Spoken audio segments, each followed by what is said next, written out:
That. Okay, boom. We are live. I'm sure Rob will join us soon. And hopefully, and anybody else. Okay.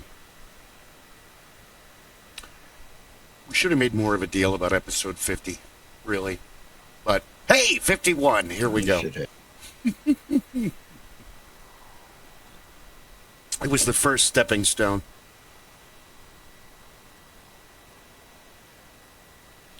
But not the last. Definitely not.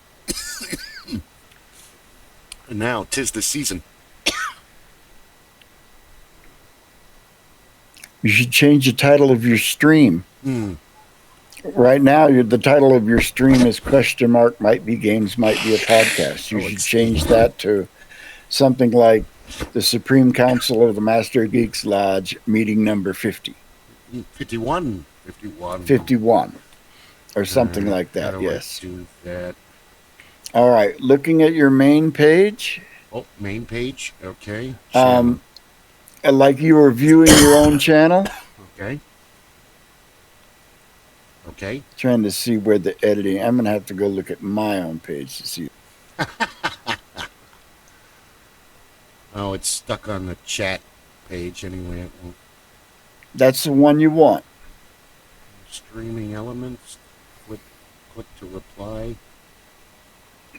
Anyways, on the screen with the chat, just to the left of the chat at the bottom is the three little dots, and next to that is a little box with an arrow, and next to that is a little pencil. Click on the little pencil. Edit.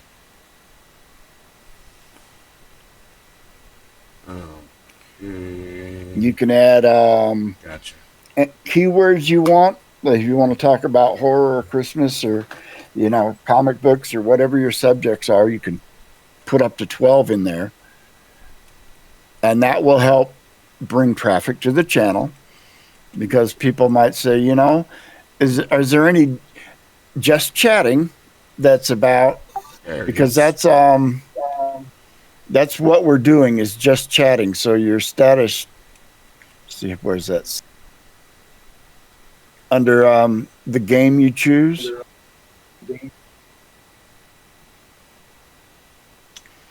Title, go live. Under category. Okay. Go to just chatting. That will advertise that this is a chat program. We're talking. Chatting. So people that are looking for chat will come will come here. And then under tags, you put up to 12 tags, actually 25 tags. No, 10 tags at 25 characters each. To basically dial in, all right, it's a chat program. This is what we're chatting about. So, for instance, I have gaming, nerdity, history, trivia, English, horror, RPGs, and superheroes as my tags for this talk show. Okay, English reruns, podcast, D&D, GEEKS. Well, English is default, yes. Well, because we're in English. I use English. I'm kind of good at it.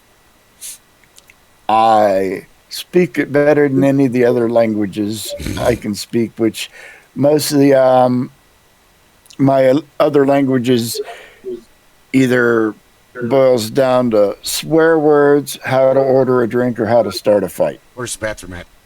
Donde está el baño? How to start a fight. Yeah, you learned that from the movie Cobra. You just hear him say, "Chingas tu madre, pinche joto," which is actually really bad. And if you don't know what that means and you don't have friends or guy translating. I'm from Arizona. Yeah. I live in a place that, once was and in a lot of ways still is Mexico. I'm always impressed with how much Spanish I've picked up along the way after working in kitchens, working on construction sites, but only taking a year of it in high school. So there's the one guy's been there for a while, but the other guy who speaks almost no English is brand new, and he's very young. And in Spanish, he asks the other guy, how long are the potatoes going to take?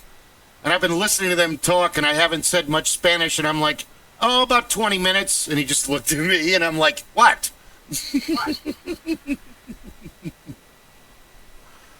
Learn English. I have to learn Spanish. Because the other guy's like, yeah, about 20 more minutes in Spanish. Like, don't talk about me. I know when you're talking about me. Yeah, they figured that out already. Hello and welcome to the Supreme Council of the Master Geeks Lodge, episode 51.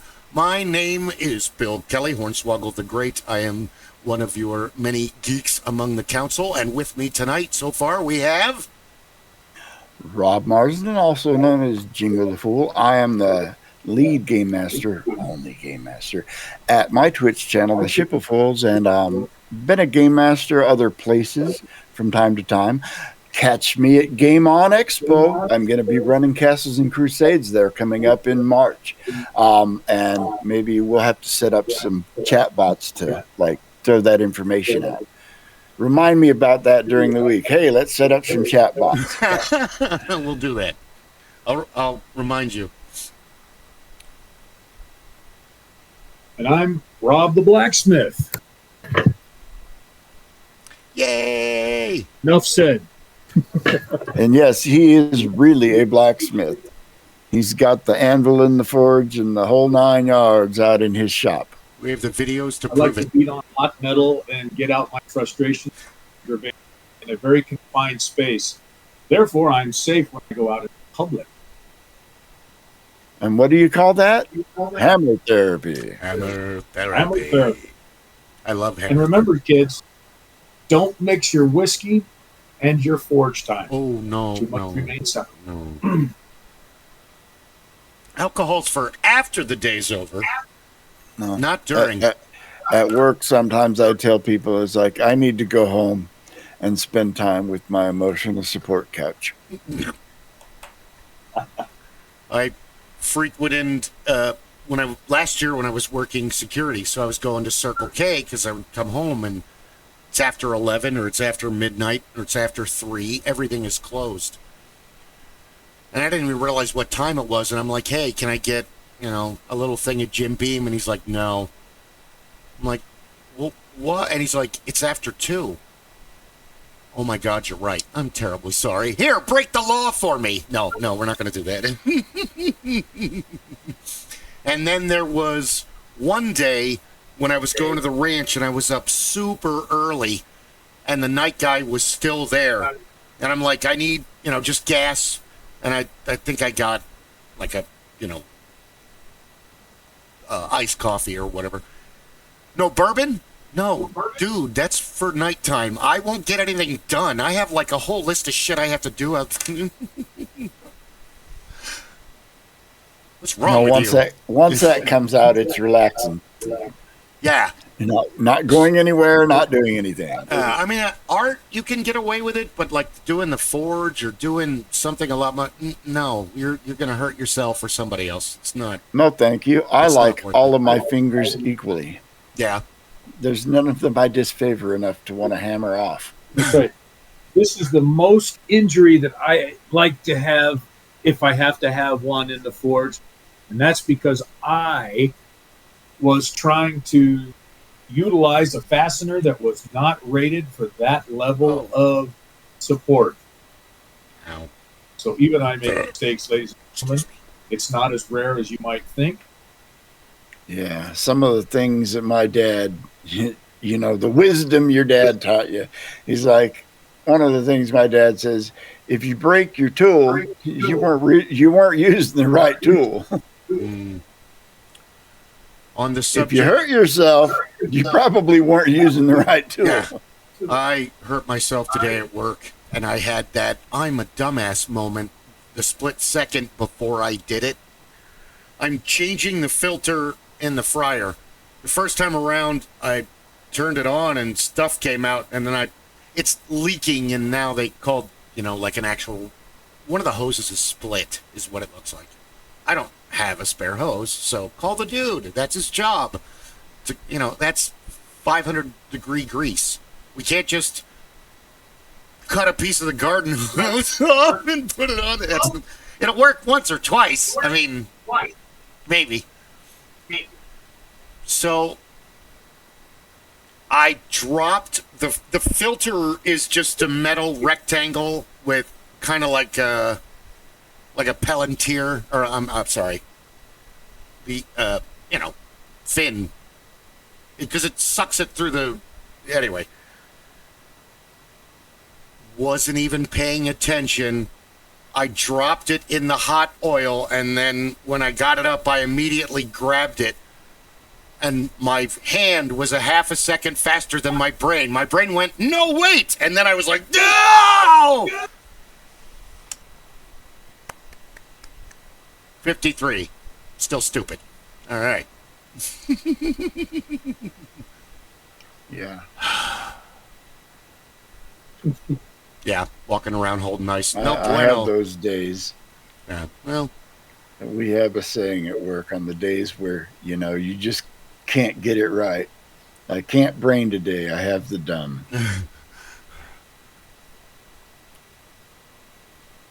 That was me today. I can't brain today. I have the dumb. I'd like to blame a lot Making of things. dumb mistakes. I'm just smart enough to catch them later, though, and realize, you have to do that again because you didn't do it right the first time. Yeah, having the dumb hurts. It really does. Especially in the long run. But we were talking about, you guys, I'm hoping we could talk about Christmas traditions. I wore my Merry Zemus zombie shirt for this, just such the occasion. And I only had one Christmas shirt and I could not find it.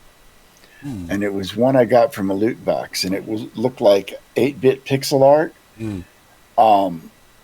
It looked like a ugly Christmas sweater, only it had like satellites and stars and rockets and right on the moon lander, and it was a space-themed ugly Christmas sweater T-shirt, and I don't know what happened to it. I have like 3 or 4 ugly sweaters and a one like. It's Rudolph vomiting. But it was 80-some degrees today in Phoenix, so no. I know. No. Yeah. So instead, I wore a shirt a friend of mine got me. Don't remember it, didn't Agreed. This goes out to you, Christine, if you're watching. I'm wearing your shirt. Right on. Like in Vegas. What happens in Vegas stays in Vegas. Vegas the only awesome. Christmas attire that I own anymore is the Santa suit that I use for the Scottish Rite. Yeah, you probably don't want to sit in that and smoke cigars. Yeah, for a this night. year I got a really pair of awesome memory foam fur-lined leather house shoes, slippers, and they came in the mail the very day it started to get warm again, and it hasn't been cold enough yet for me to wear them. Yeah, the universe was out for blood this week. I've noticed that. Everything that could, it was Murphy's Law and spades. Everything that could go wrong did go And then wrong. we get to have a wet Christmas. No. Supposed to rain for us. I guess it's supposed to potentially start tomorrow evening, more likely on Christmas Eve, going through Boxing Day, Saturday. So, hey, you know what? Thank you for the atmospheric river, and we want to send out our early prayers in hopes that Northern and Central California does not wash down into the Pacific through these storm fronts as they come forward. Yeah, that's... Mother Nature doesn't give a shit. She's very harsh. She really doesn't care about us. Yeah. She doesn't care about animals, birds, fish. She wants to kill us all. No, I think we want to kill us all, and she just lets it happen. I don't know. Human beings are the worst thing that ever happened to human beings. That's right. We're the ones that say, "Here, hold my beer." Yeah. And Mother Nature is just gracious enough to say, "Okay." It's Gene Wilder from Willy Wonka. No, wait, stop. Gene Wilder. They had a whole thing on he and Gilda's wedding. The real wedding, not Haunted Honeymoon, which I have on the shelf. But Willy Wonka is one of my favorite Gene Wilder movies, but you gotta love Woman in Red, because it's just absolutely hilarious. And when he's sad and what they do to cheer him up is literally the funniest thing Charles Grodin has ever done, captured on film. When they leave him alone in the restaurant and he's pretending to be blind and he just destroys the Steve! And he keeps turning with his cane and just knocking everything off the counter. And then they let him get in the driver's seat at the end of it, and they're all just kind of buckling up and acting like this is normal. And he's like, oh, steering. You got to see it if you haven't seen it. It's very. I have. It's been a long time. I found myself explaining to a 20-year-old or 19. He's in college, going to do neurosurgery. I explained the movie Defending Your Life with Albert Brooks, Meryl Streep, Rip Torn, and Buck Henry. And I'm like, you know the main character. He's in your favorite Pixar movie, Albert Brooks. And he's just looking and looking. And I'm like, you don't know him. You never saw him because it was Pixar. But you heard him yell, Nemo! Nemo! That's my son! For 2 hours. Oh, see, yeah, he's a writer and a stand-up comedian and an amazing actor. And in 1993, he did the greatest movie ever, Defending Your Life. And it's what happens. Nailed down to a layman's terms. Look, either you've overcome your fear and you move on, or you go back to Earth. Otherwise, Civil War reenactors would have died out a long time ago, along with me, the Renaissance Festival nuts. Obviously, we've been. I was hardcore SCA for 20 years. Well, I won't say hardcore SCA. I was involved in the SCA for 20 years, and I don't think there was maybe 1 or 2 years where we actually really took it seriously. The others, we were the guys that showed up with kegs and wandered around the war yelling "free beer" to try to get rid of it all on Sunday evenings. And so, if you'd been to any wars, you may or may not have run into one of our free beer parties. Yeah, just to get rid of it. The good old days. Back in the day. I used to be the guy that was the camp cook for the day after. Because I always ended up with guys that would provide me with ground elk, ground venison, stuff like that. So I would make sausage, biscuits and gravy, and Dutch oven. Very nice. So when the fighters couldn't wake up for muster in the morning, my fighters were always up because their nostrils would pull them out of their tents, blurry-eyed, trying to remember the name, but they knew there was food.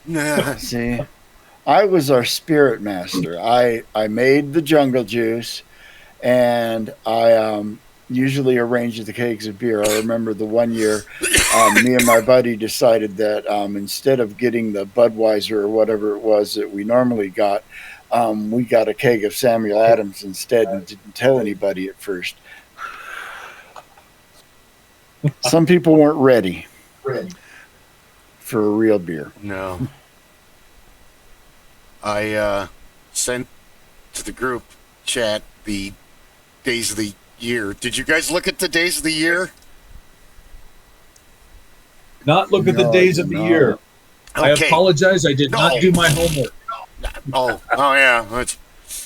Well, we all know how that goes. There's not a lot of homework for this show. Unless I'm like, dude, this topic. Then there's a lot of homework. So today And this goes out to my father. It's National Short Person Day. He was 5'8", but he was obsessed with midgets because there's short people in the family, and he had a midget best friend growing up. So, yeah, small stature, big personality. Short people are full of energy, creativity, and determination. Always standing tall, no matter their height. Mathematics Day. They really did think of my dad today. How about that? Exploring patterns, solving puzzles, and understanding the world through numbers. It's a journey of discovery that's endlessly fascinating. Man, they're really pumping math, aren't they? For Father's Day. Blah, blah, blah. National Date Nut Bread Day. Okay. National Cookie Exchange Day. I like this. Sending cookies abroad. Christine's mom used to send a box of cookies every year. And then we used to do cookies with grandmom, where all the grandkids used to go over to my parents' house, and they would spend the whole day and make like 9 to 12 dozen different... Okay, chocolate chips. Okay, now the orange ones with the white chocolate chips. Now these. Now snickerdoodles. Now... So it was a whole day.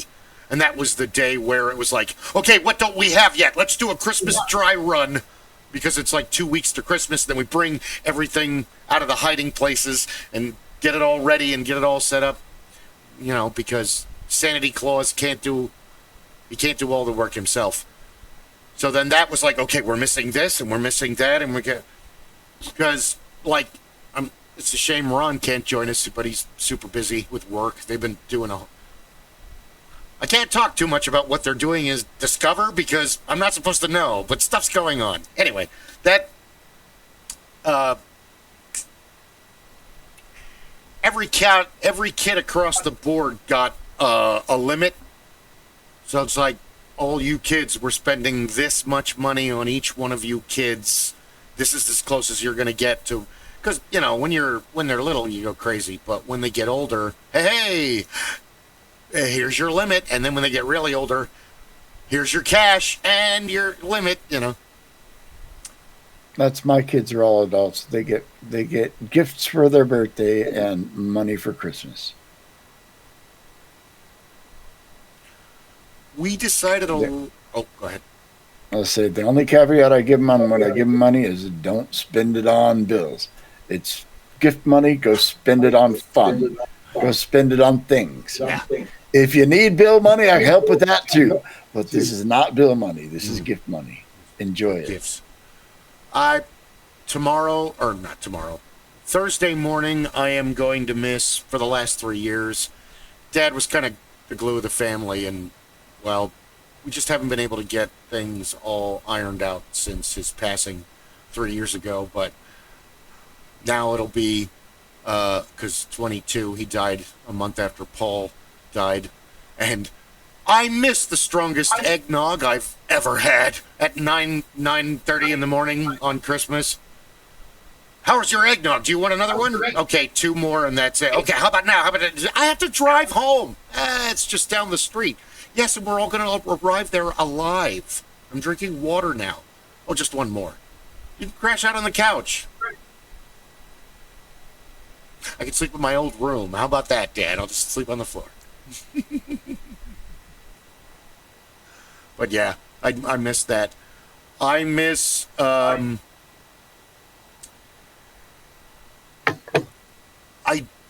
figured it out when they got older, and Hannah was already I think but Hannah was still a believer all the way up to like 13, 14.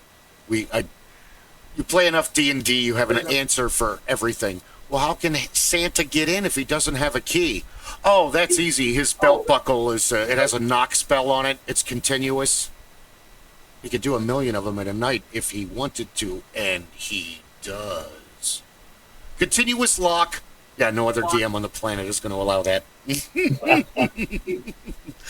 He has infinite spell slots. Yeah. Yeah. Infinite knock. Doors open, doors open, doors open. Because otherwise... We don't have a chimney. Santa, yeah. Santa is not one person. He is infinite. There are infinite Santas. And when Santa comes to your house, he is your own personal Santa. He's got a bag full of your gifts, and he's going to eat your cookies, and then he's going to go back to wherever Santa comes from. And at the same time, everybody else is going to see their own personal Santa. Your own personal Santa. Your own person. Depeche Mode. That's what Baby Shark is, kids. Baby Yes, I have made Shark, that. da, da, da, da, da. I just can't get enough. I just can't get enough. It is the same song. Same Absolutely. song. I've realized Same that, and I've made other people. They're like, okay, you've ruined that song for me because now I can't unhear it. But you can do both. You can enjoy both because I hope we don't create a lawsuit because both songs are amazing. But I love the song by the Basement Jacks, Where's Your Head At? The video is hilarious. But that's basically sped up ME by Gary Newman.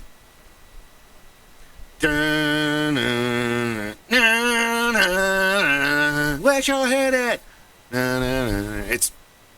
I love both of those songs, but now that I've heard both of them back to back, it's like now every time I hear that, my brain's going to fight for the lyric. No, this one. No, over here. No. That's okay. I'm a big fan of Weird Al Yankovic, and whenever I hear a song that he's covered on the radio, my brain defaults to his lyrics. But the best Weird Al song of all time was on his last album, Mandatory Fun, and it's called Mission Statement. Go listen to it. Yes. Oh my God. No, it is amazing. Weird Al has written, I think, 4 Christmas songs. Three or 4. I can think of 2 off my head. Well, let's start naming them, but I wanted to say that my ultimate favorite is Christmas at Ground Zero.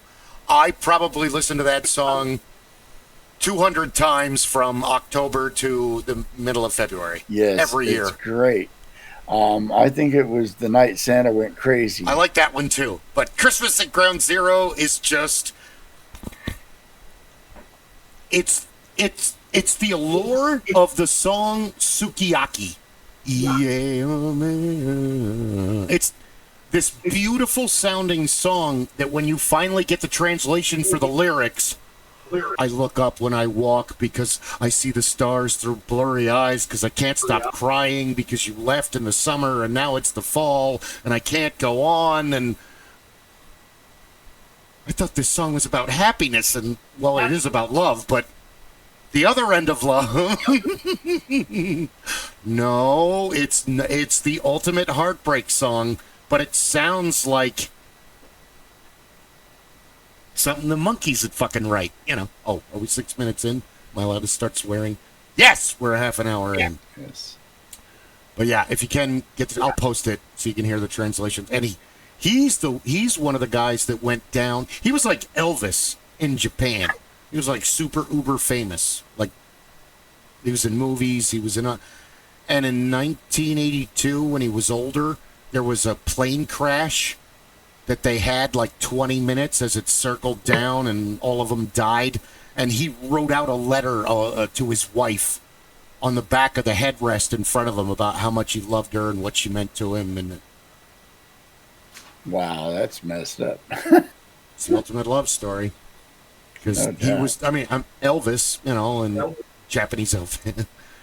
So in Wisconsin, in the mid '50s, the record, his single was shipped to a DJ by mistake, and he, as a joke, played it, and everyone fell in love with the song.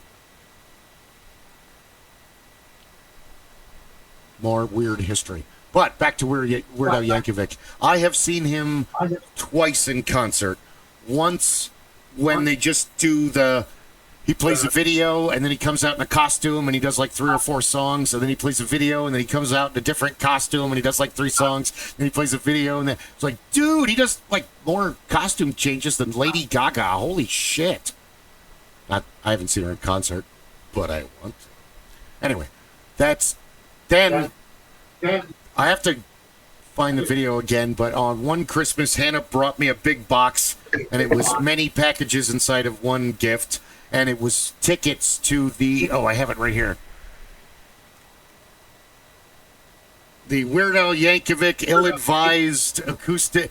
Basically, it was just him and the band sitting there. No videos, no costumes.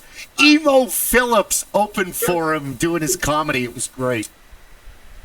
I love Emo. Yeah, I just purchased 4 tickets for me and my 3 kids in September to go see him in Tucson. Yes. Hannah and Shane and I got to meet him. We didn't get out of there till like 3:30 in the morning, and he signed. It's in the other room. He gave you the playlist because at the very end he's like, okay, bring up the lights. I'm going to pick one person to pick a song, and that's going to be the encore, because I don't want everybody yelling out names of songs. It becomes this cacophony of just noise, and so just one person, and then like 500 people started yelling out, and he's like, like, what did I just say? So he's like, and everybody's going crazy, yelling songs and waving their hands. And I'm sitting there with Hannah and Shane. It's like, it's written on there. We know what he's going to do. And then he goes over the entire audience and he goes, I'm going to pick. And then he points to his guitarist. Jim, what do you want to play, Jim? Let's play some Bowie, man. And then they did Suffragette City. Like, without changing any lyrics, it was just Suffragette City. Just Weird Al and the most awesome band ever playing Suffragette City. I heard that recently he covered Rage Against the Machine in one of his concerts without altering the lyrics yet. So wow. He's stretching his legs. I'm Weird Al, and I've got the best cover band in the world. And if I want to do a heavy band like Rage, I can do a heavy band like Rage. And a lot of times he's like, he filks music that he likes. He heard it, he liked it, and now I'm going to change all the Amish Paradise and White and Nerdy, and I mean, I think he hears it and he just starts. Polka's what he doesn't like. His polka medleys are the songs that he doesn't care for. That's why they get into polka medleys. They're the songs that he doesn't like. That makes a lot of sense, because you can hear him like, hey, in his voice that he's like, he doesn't like this song. No, I disagree with some of his choices because there's a few songs in there that I like that, he's put in his. But, he's entitled to his opinions, and his polka medleys are awesome. Has he ever done a Christmas polka medley? God, Jesus, that would be the greatest thing ever. I would play it on repeat all day at work. I would, too, if I had a means to do that. When we met him, he was sitting there, and you get to be around him, and I was like, holy crap, I told him, I'm like, dude, big fan. I know you hear this all the time, but I've been listening to you since Dr. Demento, since Another One Rides the Bus. I love Rocky Road. I mean, I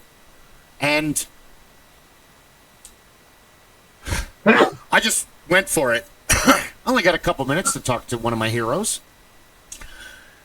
There's a lot of artists that are absolutely amazing, and they become stellar in their style, in their field of music.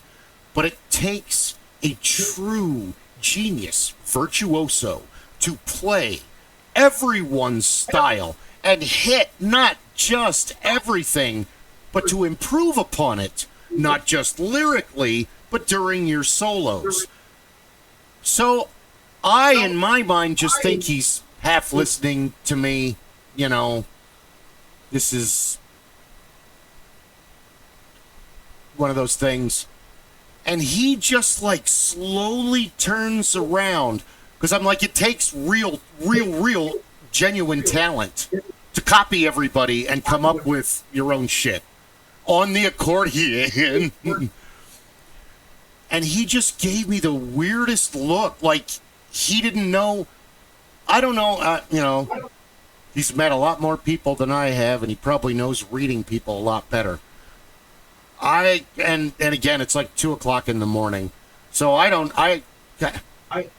are you like, you don't know what to say? Did I catch you off guard? Or do you think I'm some con man bullshit artist? Because, well, that's not the case. I would have to have an angle if that was, I'm just merely pray hail Caesar, emperor of the accordion. So, and then he was like, well, thank you. Yeah, I agree. And it was just this weird moment. And it was like, well, shook his hand, and that was it. And it was out the door because there was still a lot of people wanting to meet him. So you only got like 3 minutes. Because we were by far the only one. This was down at Mesa. The amphitheater not the one at Center and University, but that new one that's all acoustic. It was amazing.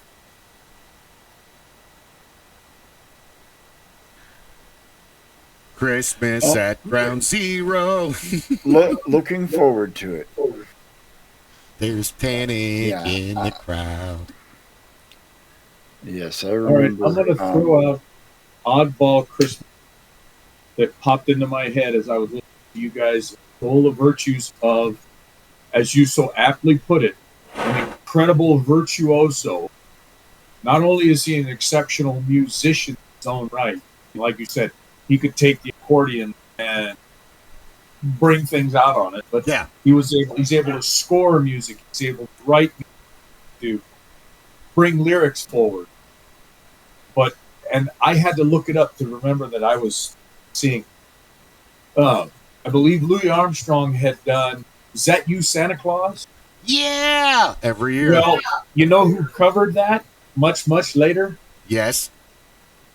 Dr. Teeth, the Electric Mayhem. Oh, I was going to say Buster Poindexter. Dr. Teeth was patterned after Dr. John, kind of. Yep. Must have been the right place. That's another one. Wrong turn. I can just imagine. There's the dream in my mind. So, Dr. Teeth, Dr. John, Medicine Show, and Weird Al all getting to just jam. And maybe bring Dave Grohl and his guys in for a little bit of fun, because they like to just drive down the left channel as fast as they can. Dr. Hook and the Medicine Show. Wow. Well, we're big rock singers. We got golden fingers, and we're loved everywhere we go. We sing about beauty and we sing about truth. $10,000 a show. Hey, I know how we could get famous. That was beautiful, man. Guitar solo! Rock and roll! So, for those of you watching and listening out there in Wonderland, I am insane. Clinically proven. I have documentation. So, that's why my brain goes wild direction to bring together groups that should never be seen on the same stage, but would be so roaring. Let's talk a little bit about, since we're on Christmas songs, what are some of your favorite Christmas songs? Hold on, you put Cover of the Rolling Stone in my head. And before that, I wanted to talk about Midnight Star and Doggy Dog World and all the other amazing songs that Weird Al wrote that actually made Dr. Demento and made it on his albums. But people don't even realize that he, like you said, but as far as half of everything on his albums, best Christmas song ever written, compositions. Best Christmas song ever written is Good King Wenceslaus. There, thank you, I'm done. Boom. I don't know. What? I'd have to say Santa Baby, but only if Eartha Kitt is singing it. Thank you. I hate that song, but I can only handle it if Eartha Kitt is singing it, because she actually sounds sexy. When Madonna sings it, she's trying to be sexy, but she comes off sounds sounding like fucking Betty Boop. mentally retarded. Oh, you're being too kind. I like Betty Boop. I can't stand Madonna. I hate her. No, her version is cringe. That's a word that fits. It's a word I've adopted from the younger generations. Let's just do the songs I hate. That's a much shorter list than the ones I love. That list is fucking 5 hours long. Santa Baby. Get a Christmas Wrapping by the Waitresses. And I'm indifferent to that one. Kylie Minogue just redid it, and that makes me mad because I love Kylie. And the other one that's absolutely the Christmas Rape song. It's called Baby, It's Cold Outside. Yeah, I'm not a big fan of that one, but to me, the worst Christmas song of all time is Simply Having a Wonderful Christmas Time. That is an unlistenable piece of music to me. Heard it too much, huh? No, I've heard it once or twice, and it just sounds like Paul is having a wine drunk on his keyboard. What's wrong with that? Okay, yeah. Nothing, as long as he keeps it to himself. It's Jingle Bells. It's the simplest. It's Twinkle Twinkle Little Star, which is the same damn song. Jingle Bells and Twinkle Twinkle Little Star. Yeah. No, I like that song. It's a bad song. I'm not going to defend what you said. I'm not going to defend the song because it's simple. There you go. But sometimes simple is good. This is why we have our opinions. We have what we like and what we don't. The wrapping paper with the and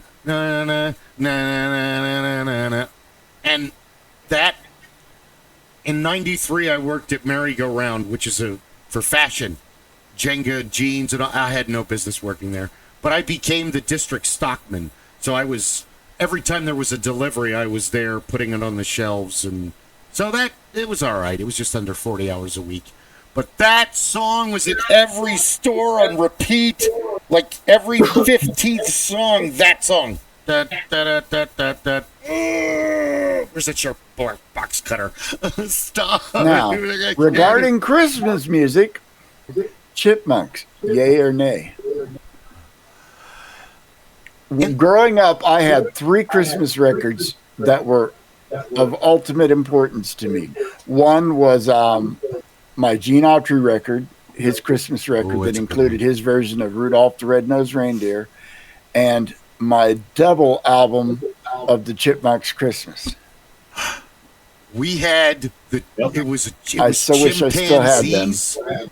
It's the 45 is still at it came out in the 60s after somebody, who knows who made it, but it's like monkey, instead of chipmunks, they sound like gibbons, and my parents used to play that and laugh about it, so that was some inside joke to them. But as a kid, loved it. As a adolescent and young adult, I hated that song. Now as an old adult, Chipmunks.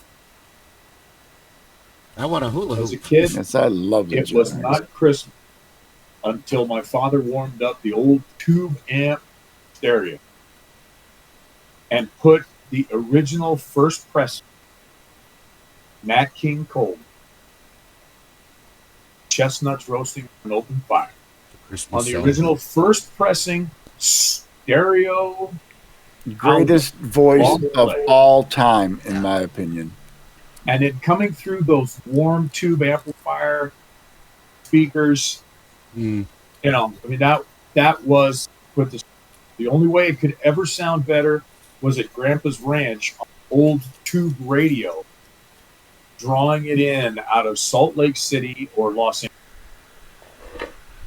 See, we had the Gene Autry record, Up on the Housetop Clip, Reindeer Paws. Out jumps good old Santa Claus. Oh, what a bit. And then we had the Bing Crosby stuff. I think we had one of those. We're alive. We had Burl Ives. We didn't have Johnny Mathis. My mom was a huge Johnny Mathis fan, and you guys were talking about how buttery and velvety Nat King Cole is. Johnny Mathis is probably right second. Up there. Yeah, he's second or yes, third. He's up there, but he was more of a, I don't know, alto than a baritone. He had a little higher range of voice than Nat King Cole had that real warm baritone voice. It was just perfect. It's part of Christmas tradition now, but it didn't happen until the I think it was 80 or 81, the Kenny and Dolly Christmas album. I'll be home I remember that. with bells on. My dad was obsessed with Dolly Parton. She's tiny, she's blonde, and she's got huge tracts of land. So my father was obsessed with her. He doesn't even like country music. My parents were big country music fans, and Not my dad. when I was a kid, I was a big fan of Kenny Rogers. The Gambler was cool. Yeah. It was funny because in high school, me and a buddy did a parody song where you can, because it's pretty much almost the same melody, The Gambler and Coward of the County, you can take the first line from Gambler and the second line from Coward of the County and the third line from The Gambler and the fourth line from Coward of the County and sing it as a song, and it kind of makes sense. Nah, that's awesome. No, my dad knew country here and there that was popular or that was in the jukebox that somebody else played, but he was taught classical and big band when he started playing accordion at age 8, and then later, like I remember he talked about, my mom liked the Beatles, but my father hated them, and he talked about how much he hated the Beatles.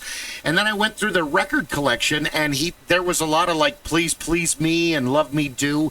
And then I opened his electric organ bench, and among the infinite number of music books, here's a bunch of Beatles books. I thought you hated the Beatles. Oh, I do. But when we put on a show, the girls like the Beatles. Oh, okay. We can. Oh, hey, Yeah, Clay, I learned that about. your pizza's in the microwave. I learned that about radio, and I guess it would work in cooking as well. Is when you work for a radio station, you play what the radio station wants. You don't get to play what you like. When you're a cook, you don't get to cook what you like unless you own the restaurant or the Unless radio you own station. you cook what's on the menu. Doesn't matter if you like fish. If the restaurant that's hiring is a fish restaurant, you're cooking fish. You're having fucking I fish learned tonight. that working in radio. I worked for KEZ 99.9. Great soft rock in the morning. Christmas music all season In the long. middle I of the love morning and great soft rock 99.9. all day. 99.9 KEZ. Yes, I ran the Delilah show for 7 years. Really? Love song requests and dedications. I've actually. You're listening to Delilah on 99.9 Well done. KEZ. My Yes. dad liked Bill Did that for Austin. 7 years. And Bill Bill Austin. was cool, and Yeah. Beth was kind of cool. I mean, I didn't really know them, but Yeah. I met them. They knew who I was because when I had to show up during the day to go to the staff meetings, they were there too. Bill Austin, he's unfortunately no longer with us. For those who do not haven't lived in Phoenix and Arizona for the last 100 years, he was in the 90s. He was doing the weather for Channel 12. Yeah, he was basically what happened is Beth was the sidekick for the two morning guys at KEZ, and one of them decided to retire and the other one was moving on. And so Beth lobbied to take over the morning show and, lobbied successfully enough. And they said, okay, pick a co-host. And she's like, I pick him. The weatherman from Channel 3? The hysterical weatherman. Because he started at 12 and then there was contract issues and he went to 3. And then he was on 3 for a while because he was, the way my father talked about Bill Austin's personality, he was very much like John Candy. He didn't have, you work over here, I'm not going to talk to you because I'm part of the weather. No, And I'll tell you, working for Cheap Channel Communications, sometimes I'd run the overnight where I'd be running all of the stations that were in the building, which was KNIX, KEZ, KYOT, and ATARAM. They're automated, but you have to monitor them and make sure the commercials still land. You have to keep the timing right. But and because it's all automated, I can do it all from one studio mostly.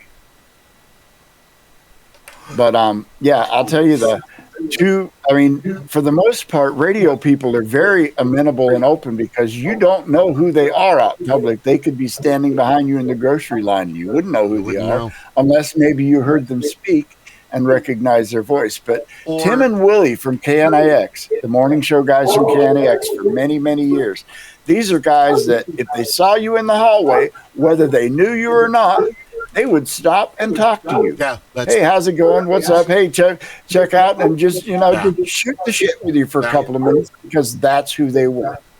Didn't matter. That's how They the old man. they wouldn't even introduce themselves. They would just be this random dude. If you knew who they were, you did. If you didn't, you didn't. I met a lot of cool people that way. No, that's how the old man described Bill Austin at Channel 12. He would come. Most of the talent doesn't come to the engineering department.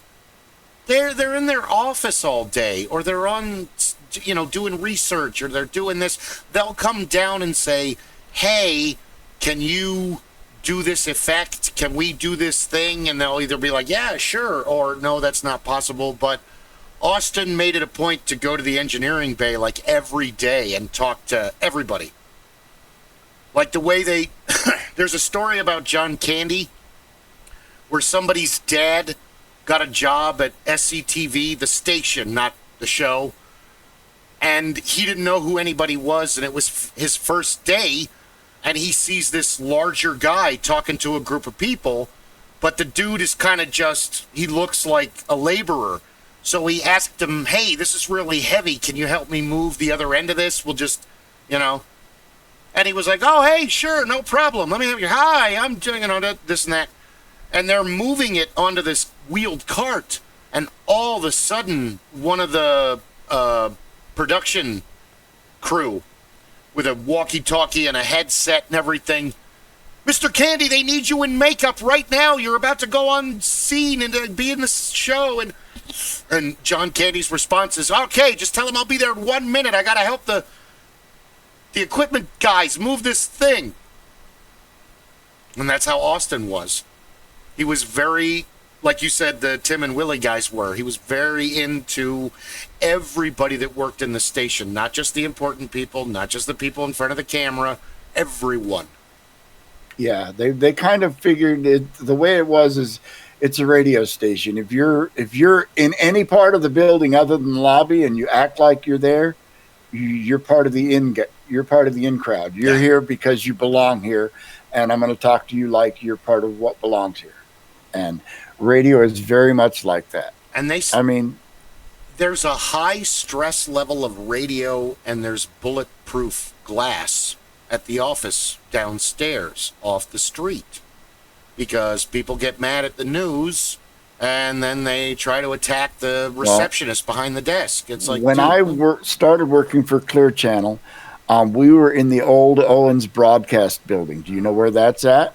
No, but I've heard that name right before. at Buck Owens, KNIX, because KNIX was Buck Owens' own radio station. That's how it started. They use his guitar still as the symbol. No, they did for a while until Buck Owens' estate rescinded that, and then they had to go through a rebranding. So no, they don't use it anymore. I stand corrected, folks. That building stood right off of what is the Loop 101 and Rural Road, right back up, on a little side street. But it's but now Clear Channel, or the iHeartRadio as it is now, is at 44th Street and Van Buren, and the radio stations are on the 4th floor behind an elevator that you need a key card even to get into. And all the offices are also on the 4th floor behind thick doors. So you can be as mad as you want at the radio station. You're not gonna get anywhere close to anybody inside. That's a good thing. You don't need to. It's crazy. I mean, there's crazy people out there walking the streets. We don't have enough asylums for all of them. So, yeah, I'm sticking with Good King Wenceslaus, though now I have like every single Christmas, because there are Christmas songs that it's all balls out. Gaudete, da da da da da da. Rejoice! You have no choice. Jesus is here. Fucking celebrate him. Christmas songs. If we're talking traditional Christmas songs, Do You Hear What I Hear is one of my favorites. That's if a it's beautiful sung by somebody with a really good voice or a good choir. I can play it really good on the recorder.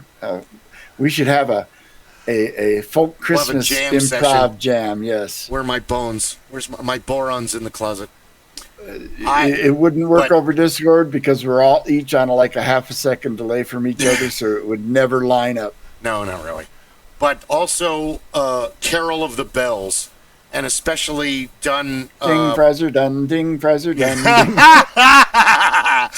Also Ding, Fraser, done in the modern parlance. But the one... What's that one version of it? I think it's 1957. And they just... Oh, the Boston Pops? Probably Boston Pops think, Orchestra. I think it's that one. Hold on, I'm opening Spotify. No, the Trans-Siberian Orchestra does. Well, they do. Their Christmas music is all kind of medley-ish. It's not traditional stuff, but it's so good. Well, it's like... Oh, but they evolved out of the prog metal band Savatage. I have a friend that does handbell. She's worked with a number of handbell orchestras. And Carol of the Bells done by a really well-prepared, trained, a large big biceps orchestra cannot be beaten in my mind, with the sole exception of I saw on, of course, the Weird Wide Web, some point in time over the last 4 or 5 years, there was a group who did what do they call it when everybody shows mob? When they do the music mob, they show up in an area and they record it. This was done where they had probably a 35-piece orchestra, winds and strings, show up, and they must have had probably 30 or 40 member choir that showed up, and it was in an old town square, and I'm assuming it was probably in Germany. And it was just an extraordinary, because it starts out with two people singing the beginning refrain, and then people all around, of course, start joining. Everyone pulls, and those, I think, are some of the most beautiful. They kind of tug at your heart. This is what this supposed to be. This is the Hollywood tale of two people come together, and then the whole crowd comes together, and just pan through the mundanes, the civilians who are not a part of this crowd mob that starts joining in. That one is the one that kind of pulls at my heart. But again, I think a proper handbell orchestra doing Carol of the Bells is very hard to. 12 cellos, or 12, that one that's all cello. Do. I post it every year. I'm going to post it again, probably tomorrow. That one is haunting as well. But I think it is Boston Pops. I think you're right. The Piano Guys is the one that I'm trying to remember. The Vince Guaraldi Trio. That do Charlie Brown Christmas. They're good too. Yeah. But yeah, Good King Where's Wenceslas. all the Krampus music? What's that? Where's all the Krampus music? I feel like you're underrepresented. Why aren't there songs about ripping children apart? There probably is some Krampus music out there. I'm sure there that is. That dwarf metal band needs to do an ode to Krampus. Ode to Krampus. Right after they finish Diggy Diggy Hole, they need to do Krampus is Coming. No, I love the Andy Williams Most Wonderful Time of the Year. And it's the holiday season. That's the one. And Santa Claus is coming down. The Christmas snow is white on the ground. And when old Santa gets into town, he'll be coming down the chimney down. Yes, I love that song to death. You know what? That one and Perry Como's Happy Holidays. That one's really good too. There's no. Oh, that's one. No, it's Andy Williams who does Happy Holidays. The holidays. They're totally different, but Papa loves Mumble. That's Perry How far Como. away you roam. I met a man. Those would be wonderful for a more formal Christmas party. If you could have a beautiful Christmas party, the old tradition that we've all seen in all the great 40s and 50s films. You know, I want to see the Thin Man style Christmas party with Nick and Nora in full gown and tuxedo, and you're the talking beautiful about music in the background, like Maud, like the play Maud. Yeah, there's an Auntie-Mame. That's the one, Auntie-Mame. Auntie-Mame, because that's where the song "We Need a Little Christmas" comes from. Because everything she mentions in that, the spitterettes and all that, that's all from the 40s and that's like a long time ago. that's Norman Rockwell Christmas. You were talking about haunting Christmas songs. Not a big fan of this artist, Sarah McLachlan, but she has a song called "Song for a Winter's Night" that is just amazing as a Christmas song. You should hear it. If you haven't heard it, yes, she is very talented. I'm not a fan. I'm not saying, dissing on her. She just, her music isn't my kind of music. I kind of think it's music to bleed to death in a bathtub too, most of it. There are 2 or 3 goth greatest hits Christmas CDs, and I think Christine got them because there's a haunting, like, creepy it's Silent Night, Deadly Night, recorded as if you were actually in a coffin. That's what it sounds like. What else is there? I love Twisted Sister's Christmas album. Their version of "O Come All Ye Faithful" is one of my favorite versions. But Twisted Sister is one of the most underrated bands of the 80s. Yeah, for the past 10 years, even though, all I Want for Christmas Is You and I like Good King Wenceslas, but my favorite version of that is by the Irish Rovers.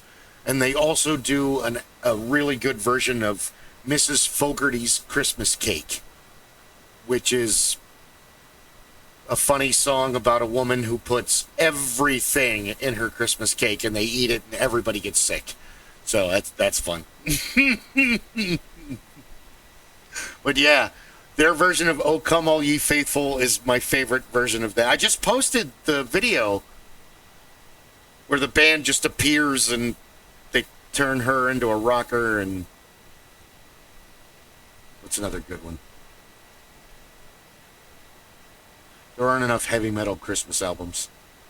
Why didn't Kiss put one out? They put out a disco album, for Christ's sake. I was made for loving you, baby. In the words of Lemmy, fuck you, disco is rock. Lemmy believed that disco was just an extension of rock music, and really it is. If you think about it, disco is rock with a horn section and a string section. Damn it, I want to argue this, but I can't. Funk is rock with just a horn section. I would say funk is punk with a horn section. Some of it's more rock than punk, but yes, funk and rock, to me, they're interchangeable. Okay, hold on. Now we're getting off Christmas music and we're going down we're going to take the specials and then Madness and then... I love Madness. That's another very underrated band. All the bands I named I love, but then you get to Sublime, and they really changed ska, and Sublime Brad made his own sound with Bud and Eric, and there was one, I was watching a documentary about his overdose, and they said it best, where it's like grunge and punk and ska all mixed together, but still feeling like a sunny, fun day at the beach. It's like, oh my God, if you never heard Sublime, that's the best way to describe them. Because I have all their albums. Absolutely. 40 album, Robin in the Hood, and 40 Ounces to Freedom. And anyway, I didn't mean to bring it down with Suicide. But they don't have a Christmas album either. It's a shame. Neither do the Traveling Wilburys, also a travesty. However, there Possibly the greatest supergroup of Ever. all time. of all time. All time. However, to make up for it now, we have the group from Spain called Broken Peach, where the three dudes are the musicians, and it was four adorable singers, but from all the new videos, they're down to three now. One girl left the group. So, I'd not heard of them. I'm going to have to check them out. oh, that means you don't watch my Interesting. posts. What's that? They No, are the interesting. Facebook algorithm doesn't show me things. They do It covers. only shows me things it only shows me things designed to provoke me. Because that's what Facebook does. They all get dressed up in costumes, and then the girls do little dancing bits in front of the guys playing the bass, the guitar, and the drums behind them. And they do I love everything. their Halloween. I love their Halloween stuff too. They have amazing makeup. And they do everything. They're all dressed in poodle skirts in a checkerboard floor diner, and they do CeeLo Green's Fuck You and a couple other songs. They do a couple songs for each little setup they're in. They do a lot of Christmas tunes. Because they did Rockin' Around the Christmas Tree. Burl Lives Have a Holly Jolly Christmas is a very, very good song. For the last 6 years, honestly, the Christmas song that I've been addicted to, that may even surpass Good King Wenceslas in number of repeats, because I'm a Taurus and I play songs till I drive other people mad. Do not play that song again. I'm sorry. Darlene Love, It's a Marshmallow World. I absolutely fucking love that song now. I've been listening to it since before Halloween. I'm a geek. I'm sorry. What are you going to do? I mean, if you love a song, you got to listen to it. If you don't listen to it, you start singing it, then you're a crazy person. Yes. Everybody says, keep the spirit of Christmas with you all year long. But if you sing carols in May, you're a crazy person. I hate this world. And I hate the future. There's some songs that aren't actually about Christmas, like Jingle Bells. You have to use Marshmallow heavy metal World. lyric. You Marshmallow. can sing Jingle Bells, but you have to use heavy metal lyrics. Then nobody thinks anything about it. Jingle Bells doesn't have a mention of Christmas, and neither does Marshmallow World. And there's only like a hand. Well, obviously, Neither does Sleigh Ride. true. Neither does Baby It's Cold Outside.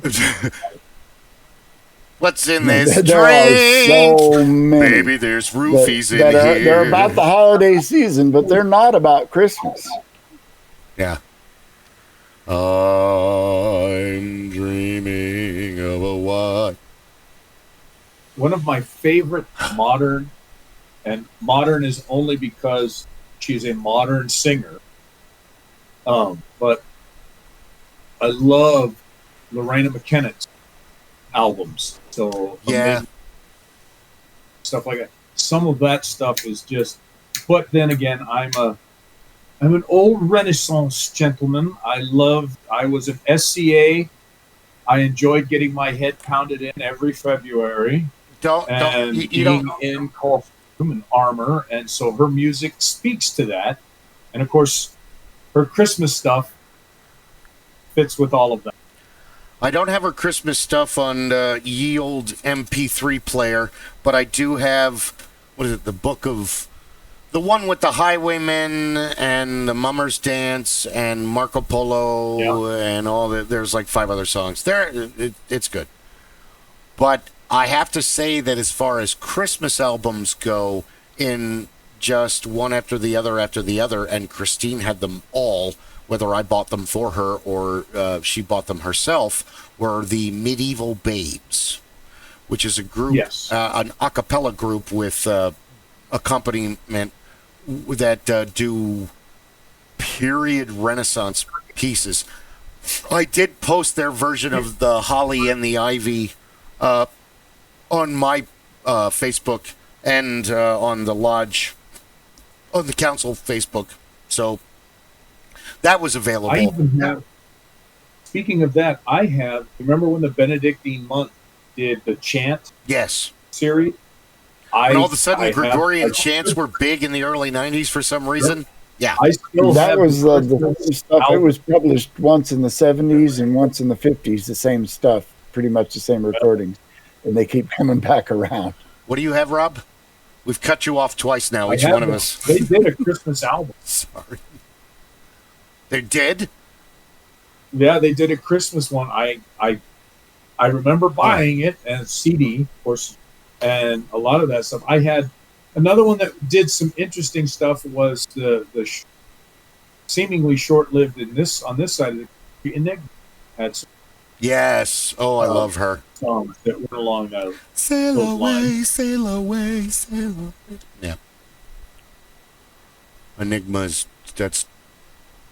No, that's Enya. Whoops. Enigma is the... Yes. Hey, hey, hey. That one. Enya also had some good Christmas. Followed along those lines. Lorraine. Well, one of my favorite all-time Christmas albums that I've only listened to a few songs this year. I haven't listened to the whole thing. The Chieftains, The Bells of Dublin. And Yes. it's amazing for many. See, then The Wren is one of my favorite songs, and especially because Jen Mayer and I she's a violin virtuoso, like Michi and so many others out at Ren Fair. And she could really just... I mean, those guys are awesome. And Jen could keep up because she's classically trained on the violin. So we used to play that all the time at Christmas gigs, or at any time we had a chance to, we would play it because I could just belt it out with the boron. The wren, he's the king of all birds. But the best part of that, and he's no longer with us, is Burgess Meredith reads the Christmas poem. Oh, and then, oh my God, it's the penguin. It's what's his name from Clash of the Titans. Oh God! What about was it Steve Martin that did What Christmas Means to Me? Stevie Wonder, What Christmas Means to Me. That's a great. Oh no! Not the Stevie with the, no, you're the spoken word. Yeah, it was Steve Martin. Okay, I want to Damn change it. my wish. Yes, that's on SNL, isn't it? Damn it, Uncle Ben. We needed more eggnog. We needed more eggnog. I love Steve Martin, comic genius. As Carl Reiner said, it's the strangest thing. He's the funniest guy you've ever met in your entire life, but he looks like an accountant. Yes, I've had, and he's a banjo virtuoso. Taught himself how to play. And, you know, his career started in banjo and then moved to comedy and then moved to acting and has now come full circle. And now he tours with a banjo troupe. Nice. This is what he's doing full time now. I love bluegrass music. bluegrass is country classical. It is. Well, I'm one of those 100%. people that still makes this distinction between country music and Western music. There's Western, there's country, there's bluegrass, and there's folk. And yes, there are varying degrees. There's some in between. crossover, but yes, country music, you know, came from bluegrass roots, I believe. One thing we listen to every year because, like, one thing that Kevin Pollak said about Robert De Niro is true, where not just in New York, but also in Philadelphia, and my father, you know, he was a musician by the time he became a teenager, because deep in the Irish community and the Catholic community, there's the Holy Name Society and the Knights of Columbus. So he was already putting on shows, and he had gathered other boys that could play big band music and learn 4 or 5 hours of, you know, Bunny Barrigan or, you know, Benny Goodman or, you know, any of the big band. So there was a difference between, like, the put-down groups that worshipped, like Shecky Green and Mr. Warmth, Don Rickles, but a lot of them were into doo-wop, and my dad was really into doo-wop, and even like we would say Jan and Dean and the Beach Boys and other groups are surf rock, but really they're just surf doo-wop. Yeah, they are. They are. Surf rock to me is Dick Dale. The Ventures and Dick Dale. I was going to say Dick Dale and the Deltones, and the Ventures are surf rock. Deltones, yes. Yes. The Beach Boys and Jan and Dean are a blending of doo-wop. They're surf doo-wop. And that's fine. It's awesome. The Beach Boys are one of my favorite bands of all time. They're one of my guilty pleasure bands. They were my They're dad's right up there favorite with Billy band. Joel. Oh, Billy Joel's mine. He liked Billy Joel. He could play all his songs on the piano and the organ. But the Platters Christmas album played every year. Along with that 1957 with Elvis and Charlie Brown and we Brenda had Lee several and, country Christmas compilations that we went through, and so every country star that had ever recorded a country song we had on a record somewhere. You had the album, and we listened to a lot of that, and some of it was good and some of it wasn't so good. Yep. My grandparents, my mother's parents were from North Carolina, so of course, along with Nat King Cole being played, you always had the two most, my grandfather's all-time favorite, Roy Clark. Roy Clark may very well be the greatest guitar player of all time. Yeah, sorry, Jimmy. Sorry, Jimmy. Roy deserves to be on that pedestal with you. Jimmy would have jammed with Roy. They would have hung out. They would have flipped. Jimmy wanted to jam with everybody. That's what made him awesome. And Roy Clark and Buck Owens, my grandfather had every album either one made, as well as everything they made together. And that was another one. He always had Christmas. And then, of course, joke became that we used to do and I don't want to call it wasn't really a white elephant. It was Christmas bingo. Everybody in the family would buy a gift, and we played bingo, and you selected the gift. But the one gift that is still stomping around is an original Jim Neighbors album. And that's the joke. Who walks away with the Jim Neighbors album? Mr. Burns. And it's never been out of the class, never been played. It's an original album. Oh, wow. Original first press. Wow. Jim Neighbors. Talk about rare albums. An album I would like to find that was pressed on vinyl that I don't even think the master tapes are existing anymore. Lenny and the Squigtones. They actually did an album. They actually went on tour. And there are a couple of Lenny and the Squigtones songs on YouTube. Oh, I'm sure there are. You know what would be a classic to go with that? If you could find an original pressing hubcap in the wheels. Yeah. Wow, that's a local phenomenon that a lot of people aren't going to understand. And they went national. I mean, they were on national television for that summer. They actually went nationwide. And it was, Pat McMahon still to this day talks about how it was a joke and it blew up and we didn't know what the hell to do. So we just kept going with it. Hubcap and the wheels. And then that was like the very beginning of Wallace and Ladmo.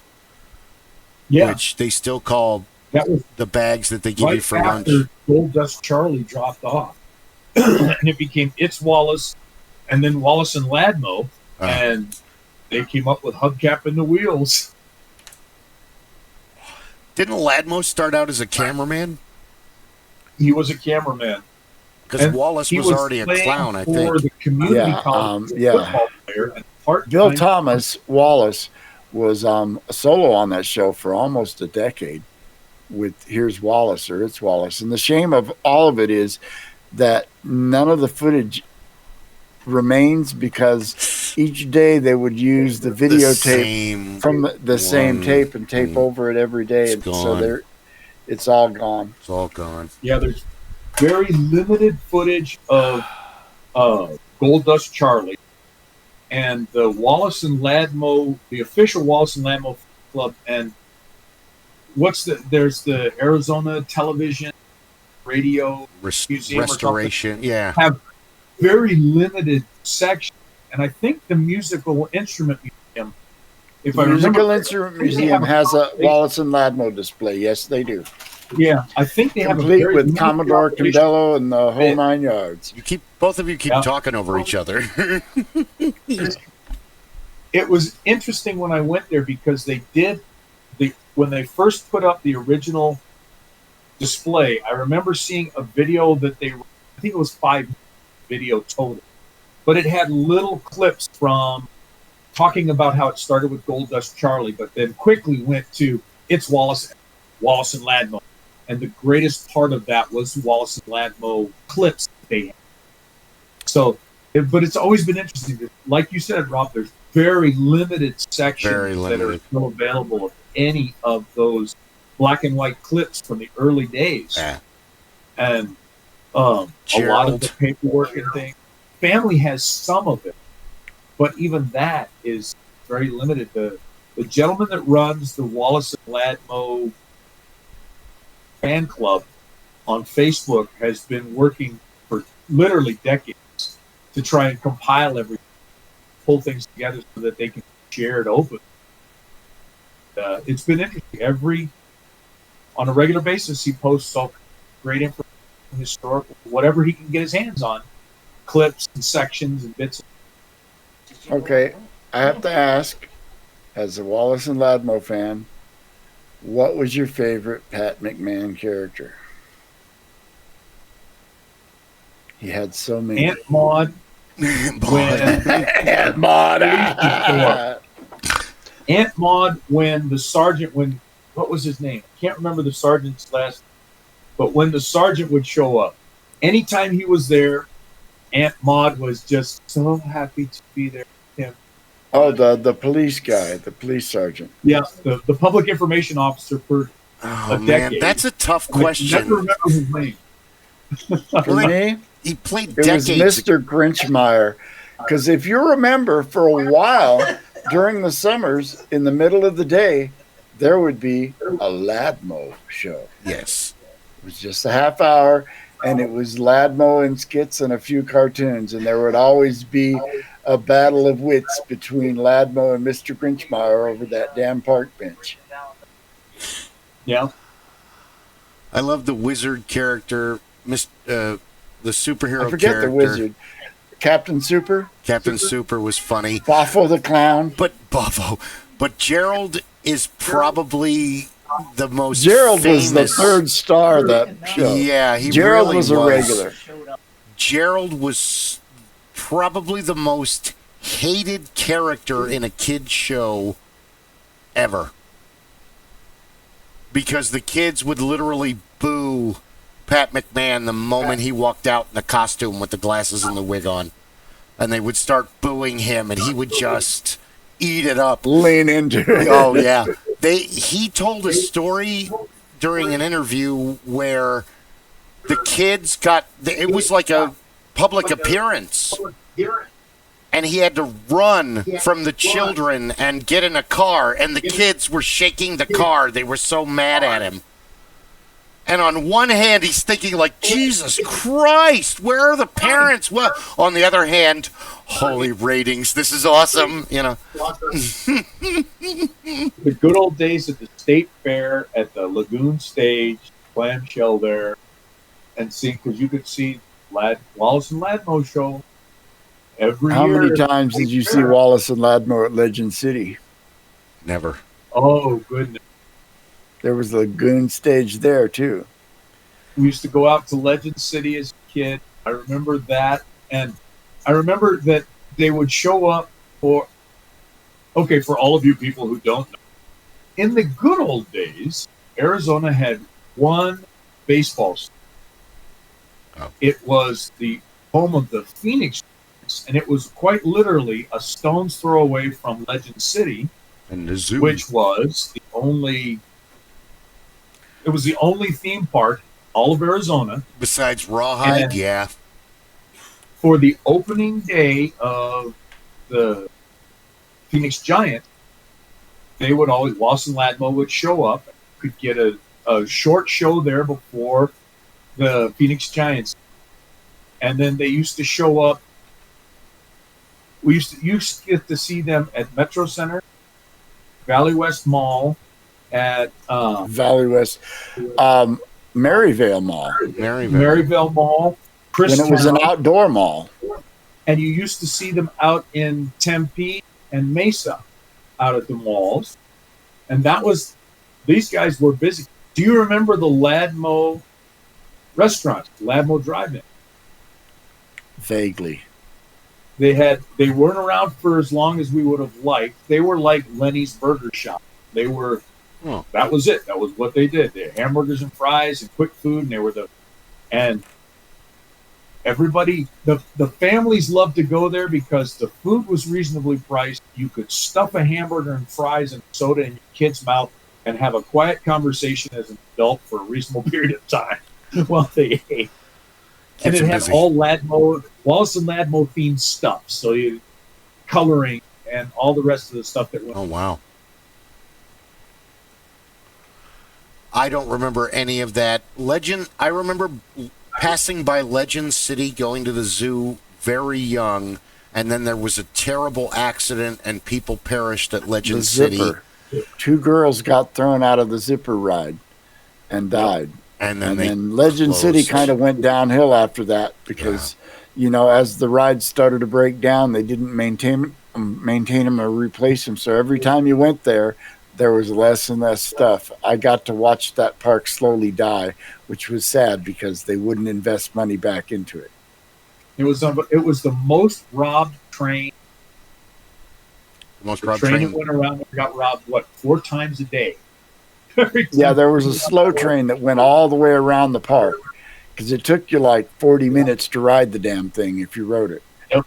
And it was that was how it was built, the most robbed train in America because it always got robbed. There was always a shootout. After Legend City went away, even when Legend City was there, Open Big Surf, that was another venue that Wallace and Ladmo did not miss out the opportunity to be at. Yeah. They were at the zoo. Yeah. So they would always go to the zoo. They made that a point. So it was an exciting adventure. And Christmas time, there was always a Christmas show that went on somewhere so that you could have the Christmas experience with Wallace and Ladmo kids.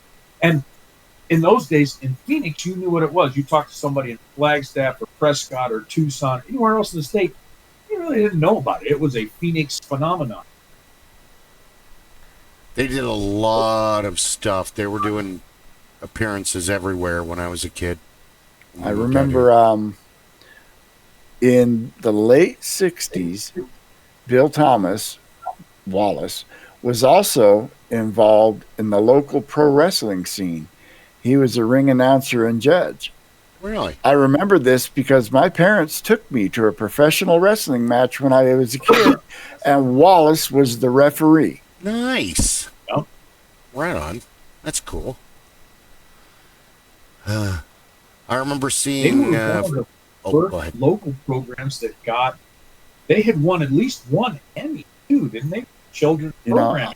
I remember when I came back from the Army in '87, they were still on. I think they were still on until like 1992. I remember watching an interview with Steven Spielberg in 1990 when he had come to the Valley, and somebody was talking about Wallace and Ladmo and mentioned that he was still on, and his face just broke. He's like, "Really? I watched them when I was a little kid. They're still on? Holy crap!" Yeah. It's like what is his name?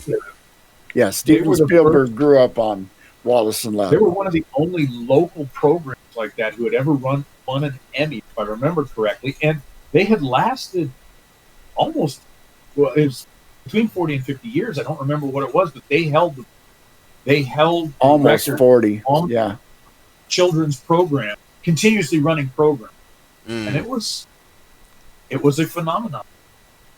I don't know of any like it today. There you have the cartoons, you have a lot of programs like that that have taken a similar path.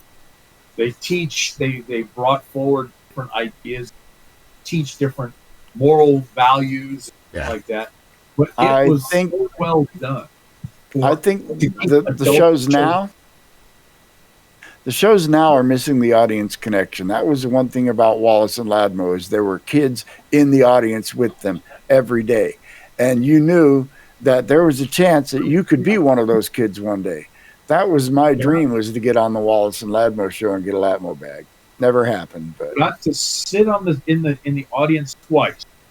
Cubs never got a Ladmo bag.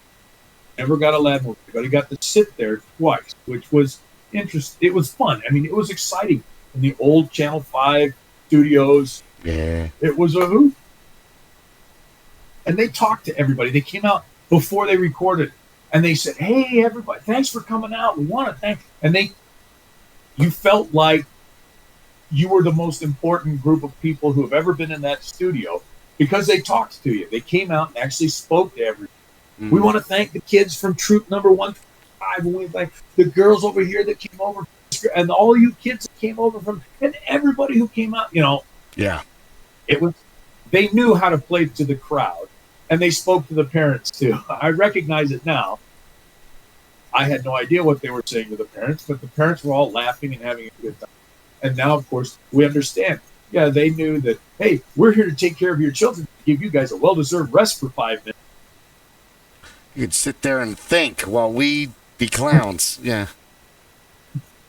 Wow, that brings back memories of places, businesses, fast food places, and things that aren't around anymore from your childhood. I remember there was a fast food franchise called Burger Chef. Do you remember Burger Chef? Probably not. But their claim to fame is they had this innovative idea where the meal for kids would include a toy. Oh, years before the Happy Meal. Years. Awesome. I remember Roy Rogers. Long John Silver's is still around, but it's dying. I never cared for Long John Silver's. Most people don't. Great hush. I don't like fish, so. Oh well, that's a tough sale to you. They didn't come anywhere close to my grandmother's hush puppies. Oh well, that's not fair. No, it's not. What's another? I miss Joe's Crab Shack. Their hush puppies were really good. They have disappeared, haven't they? Yeah, the Long John Silver's near me is now an Arizona donut Joe's company. Oh, yes, they're all gone too. Yeah, it's Angry Crab Shack. There used to be two in Tempe. There was one near McClintock and Southern, and one over at Arizona Mills, and they are both gone. Wow. There was one at 7th Street with the overpass for the 51. You could see the sign. You don't see the sign anymore. Another place I remember, Shakey's Pizza. Shakey's Pizza, Sammy B's up in my area, or Bob's Big Boy's gone. Bob's gone. Big Boy is gone. Before Denny's, it was called Seasons. Really? And before Seasons, it was called Sambo's, which was changed for obvious reasons. It was a pretty racist name. What? I also the Godfather Pizza. Godfather Pizza's gone. Peter Piper Pizza's hanging on. What's their pizza's actually gotten better. It has. They have to, like Domino's. Domino's Pizza now and Domino's Pizza 1987, night and day. That was back then. That was cardboard. I'm spoiled. I live in a little college town, and so I order from local shops. Domino's has gotten way better. The weirdest thing is Papa John's. It started out amazing, and now it's not. I mean, it's still good. It's still pizza. It's like Woody Allen once said, pizza's like sex. Even when it's just okay, it's still pizza. Still good. That's true. What's another restaurant chain? Kenny Rogers Roasters is dead, which kind of Never ate sucks. there. They had the best cream spinach. It was just like Mom used to make. And I worked there So I was the head roaster. Clay and I were talking about what it's like to be a roaster and how it just destroys your shoes. Chicken grease. I You never can get that imagine. smell out of. Yeah, just get new shoes. Just buy new shoes. What's another one? Ed DeBevick's. Clay, restaurant chains that are no longer here. Trying to think, there's another one that we're missing. Oh, I'm sure there A&W. That one was good. Wiener are. Schnitzel. A&W, yes. There's still a Wiener Schnitzel at the corner of, is it McClintock and University? Yes, I think there's so. still a Wiener Schnitzel there, yes. There's one Schlotchke's at like 7th Street and Bell. There's one at Priest and Southern. Really? There's a Yes, Qdoba we eat there. in Watuki, and now there's another Qdoba on Scottsdale Road just north of Camelback, which Chipotle's okay. Qdoba was better. There, I said it. I like Chipotle. I've never don't had not Qdoba, like it, but Qdoba's better. but I never tried Qdoba because there So wasn't good. one conveniently close.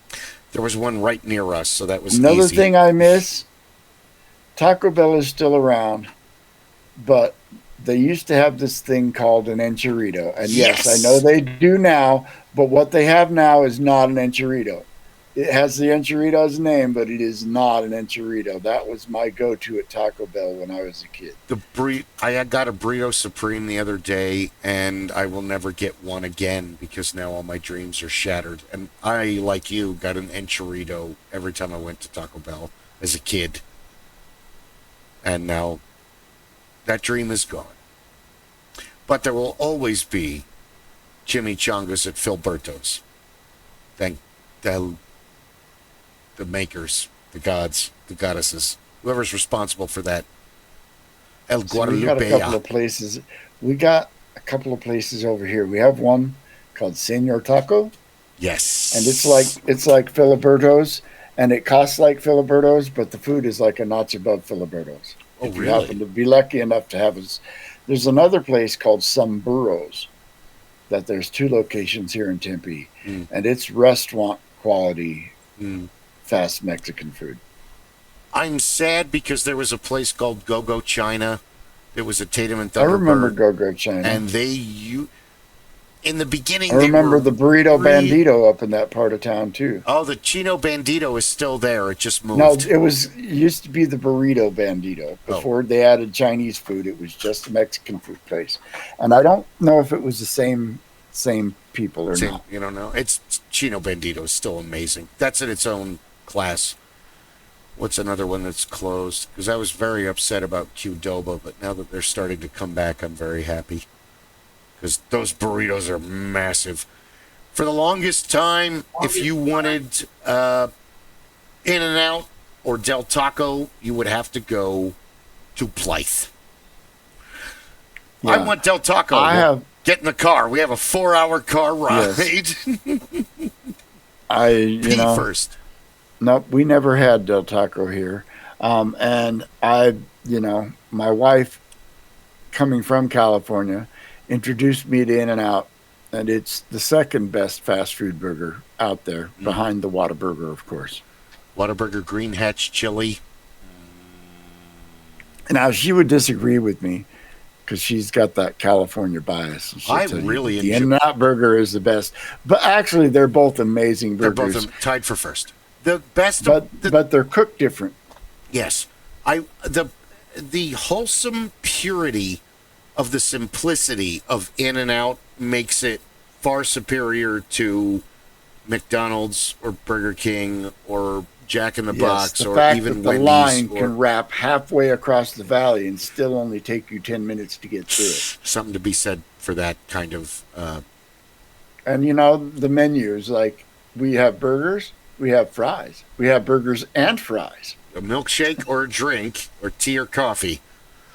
Those are your options. That's simplicity. Half of the weight in the line is people having too many options. That's why never go to Jack in the Box when there's a line. Only go there when there's nobody there. Because otherwise, there's too many Usually, options. Unless we're going someplace that I don't know the menu, I usually have decided what I want before I get in. Well before. Now, where are we the going? only downside to Whataburger, and I don't think it's really a downside, is that you have to wait for the food because they cook it fresh. Which they cook the In-N-Out fresh too, but theirs takes a lot less time to cook. Yeah. I do enjoy Jack in the Box's Now I want tacos. a Whataburger. I know. Now I want one too, but I love Jack in the Box's tacos, although by any actual taco metric, they are not tacos. But they're only barely food, but we love them. no argument here. They are only barely food. So is frozen pizza. We had that for dinner. Cheers. Merry Christmas. Hey, it is what it is. Not every day can be the Feast of Kings. And we have frozen food night. What we usually do is either we'll buy a couple of pizzas or we'll buy like 3 or 4 boxes of little finger food things and throw all of those on the pan and just have a snack food night. Awesome. Which probably isn't great for my heart. Probably not in the long run. I like to do the fish planks and buy like 2 bags of those and cook them all and then just make sandwiches for the next couple days. That works out well. I miss, I miss the cookies with grandma thing because they would go and they would come back with like fucking 6 dozen cookies. All assorted. And then Christine's mom would send out a bag. And then random friends would drop some by. But times have been tight. Everybody's having it to... Christmas is tight for everybody this year. So the best thing we can do is all just kind of get together and hang out or play games and, you know, tell stories and jokes and... Traditions, most of the time, are important. Some of them are stupid. But for the most part, they're very important. Because that's keeping the family together.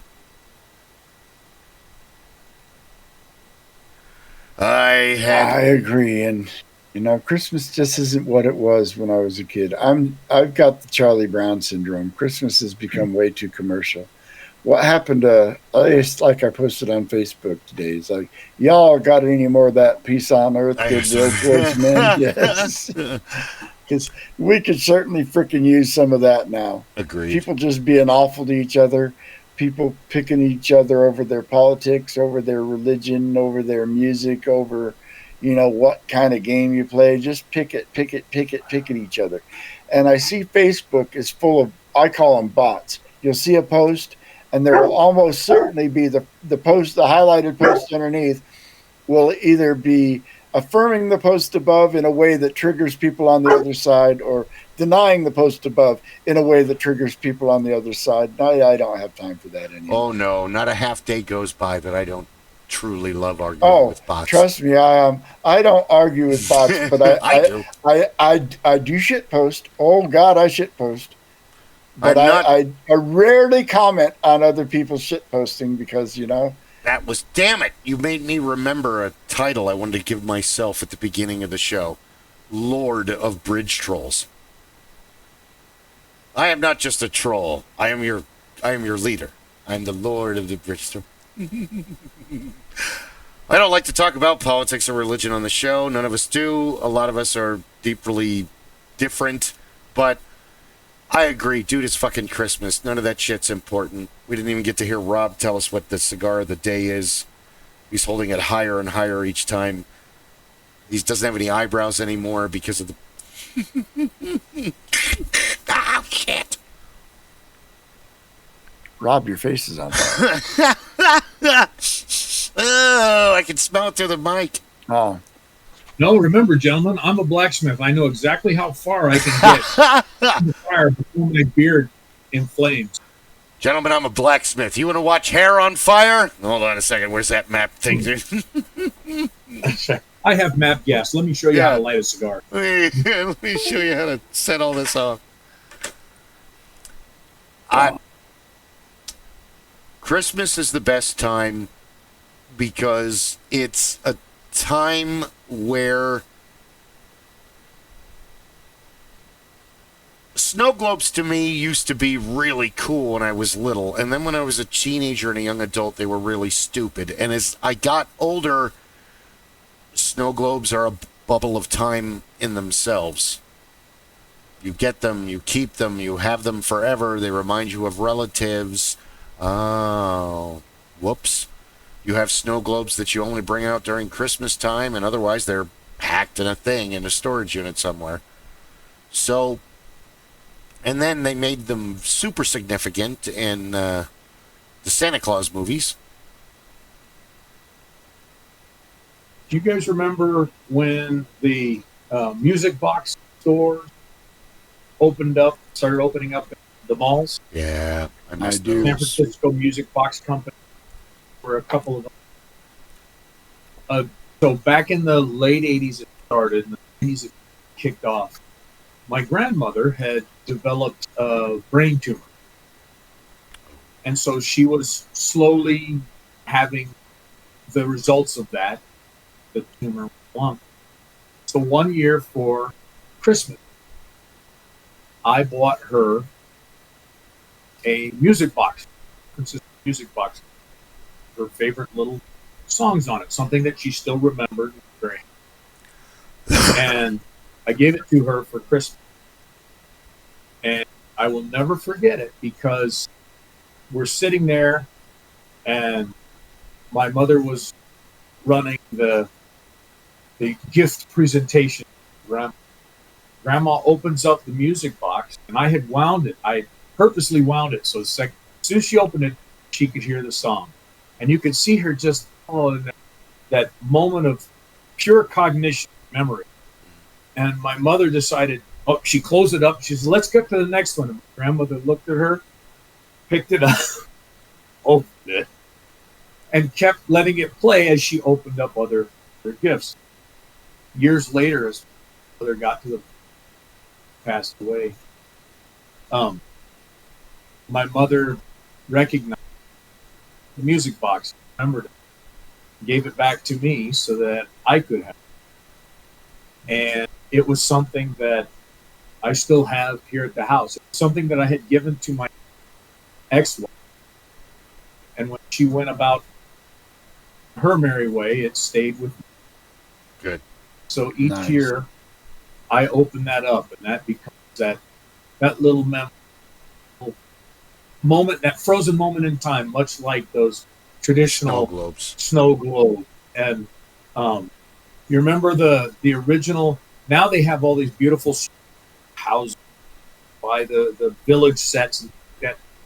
But you guys remember before they were ceramic, you could buy them and were literally made out of cardboard and hand painted up with all the extra.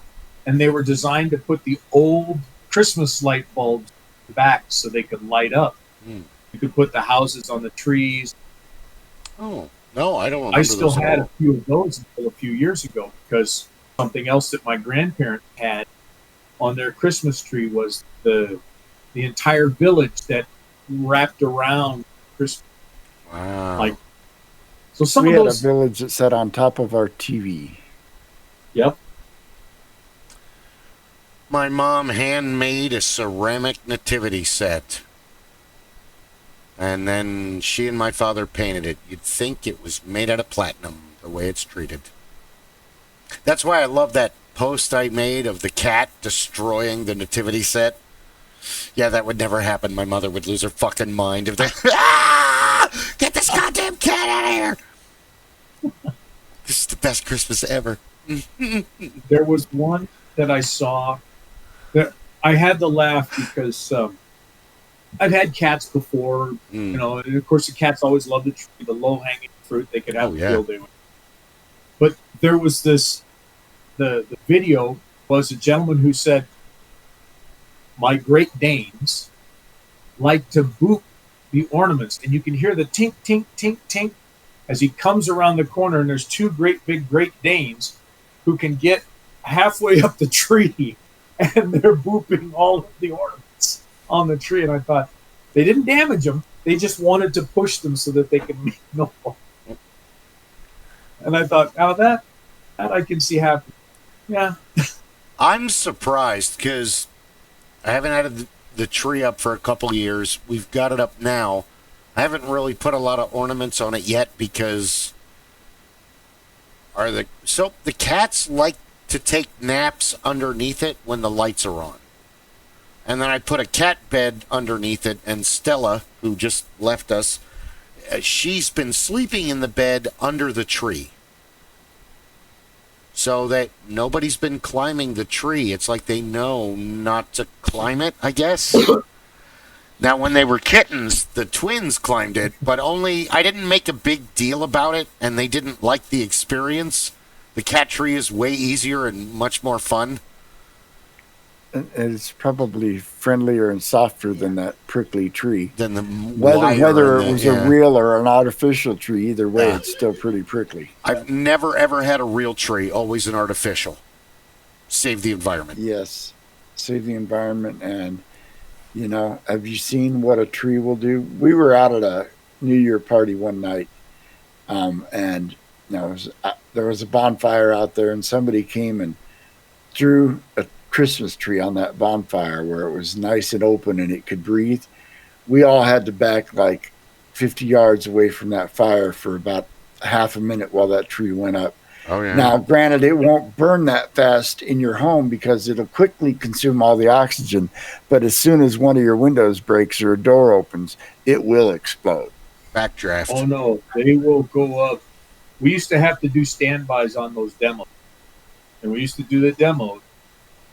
At the fire, they would have a burn house at the fire department training ground, and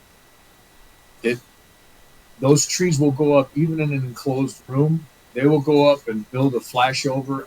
That room will be well over 800 to 1,000 trees, less than. It is frightening to see those trees go up, particularly so much of the additional materials, because they would stage the room. So you put curtains up and put a chair over couch. You put lead foil tinsel on it, which attracted much static electricity, just daring. And I don't know if y'all remember the larger Christmas lights when we were kids were actually regular incandescent light bulbs and got hot. Yep. Yes, they did. And it was my job was to put you had to fill the bucket with water, and for years you would buy, and I can't remember what it was, glycine propol. There was additive that you put in that would get drawn into the tree that would help it to stay green, moistened for the period you had. But you had about 3 weeks the outside of safe, big air quotes, safety with a fresh cut tree in your home. You did everything correct. So after that, there was nothing you could put in it that would keep it from becoming a brown tinderbox. Yeah. I love the smell of the real tree. I love the way it looks. It's great. But there is an economical reality behind the investment of a fake tree. Or if you're lucky enough to survive by hand-me-downs like I am, your parents get a new tree, so they give it to one of your sisters, and then you get that tree, and then you have a new, well, it's used, but it's new to you. So I've never bought a tree. I've always been given one.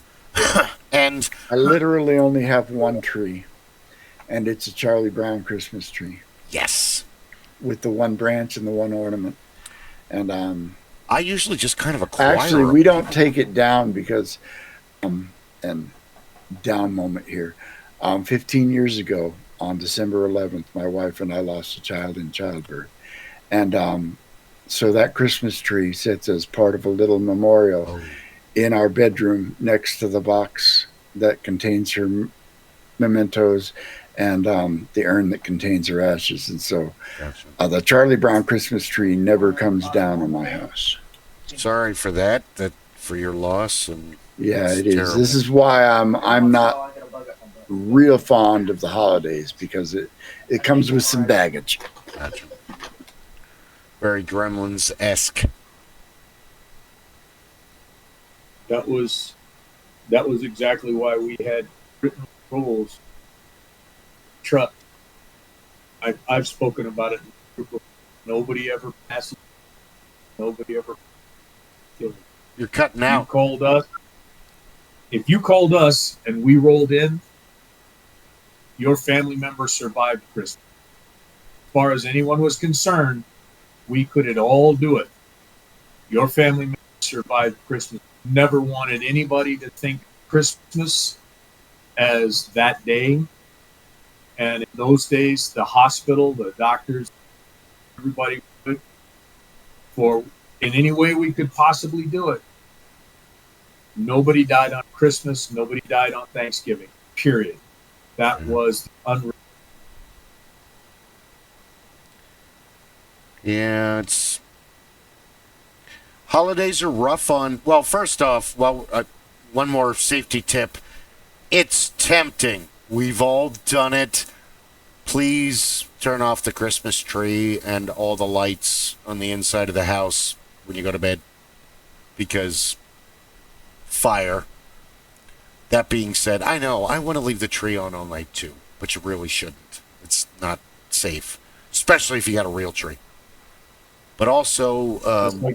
Same goes for the houses on the outside of your house. You should have a timer. They should not burn all night. I don't know what you're talking That's like about. the people that like candles burning. No candles. No. No candles going Not at night. without someone being aware of them, there and watching them, being awake, conscious of that condition. But when you're asleep, dude, no. What do you do? You trying to burn your house down?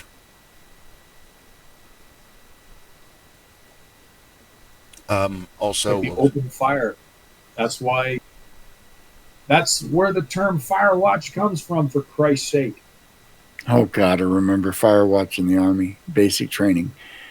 Somebody had to be on watch every hour of the night. Somebody different. Yep. Because And if the drill sergeant came in and found nobody awake, oh boy. yep. And that crap. stems from the old tradition that somebody had to watch the fire all night long because that fire could not go out. You were held if you had to try and start a fire middle of winter in the morning. You got that fire going. Your job was to keep that fire stoked. Good luck finding dry wood in most climates.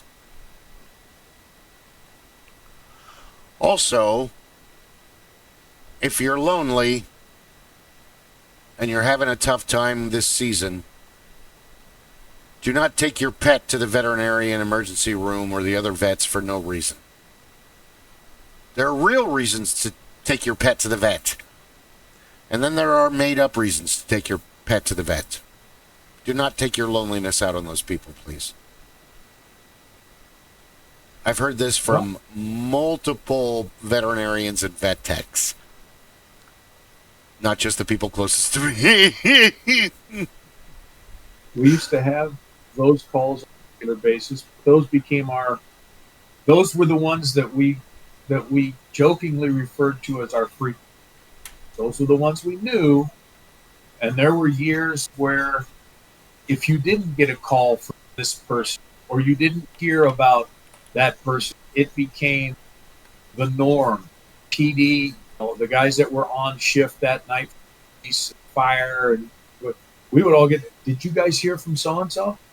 No. Are you guys going to roll by there? Yeah, we're going to go check on them. Okay, cool. Well, we're going to be in the area. We're going to go check on these folks because we know that's a 96-year-old lady by herself, no family. We've run there more often than we care to, but we need to know, this person needs to know that somebody's out there That gives a damn. every day, keeping an eye on. Those were some hard ones because I have knocked on the door with the crew and been the ones that found out we're not good enough either. There's always room for ghost stories on Christmas Eve. Yeah. Eve. It's two. Eve. Yes. Because it's the 22nd. Tomorrow is the Eve. And then tomorrow, Wednesday is Tonight is part of traditional Yule. the wild hunt. Let's go on the wild hunt. Well, we can't really do that. We'll get arrested. But other than that, yeah. What are you naked old men doing on these stolen horses? I have no idea what you're talking about. You will address me as Lord Pan, God of the Forest. Too many mushrooms. Let's get out of here. Yes, absolutely. Don't make me knock on your door with this horse head. Mary Lude. Yeah, we haven't talked about those at all this Christmas. The Welsh are scary, man. And they have cool accents and 14 extra consonants in every word. In Gaelic. Yes. How to pronounce Welsh names. First, how is it spelled? Wrong. Oh, man. You need, like... It's like the joke, talk about Ahmed, the undead terrorist. I love He Jeff talks Dunham. about how to pronounce his name. K. Phlegm. That's a Welsh pronunciation as well. In Yep. English.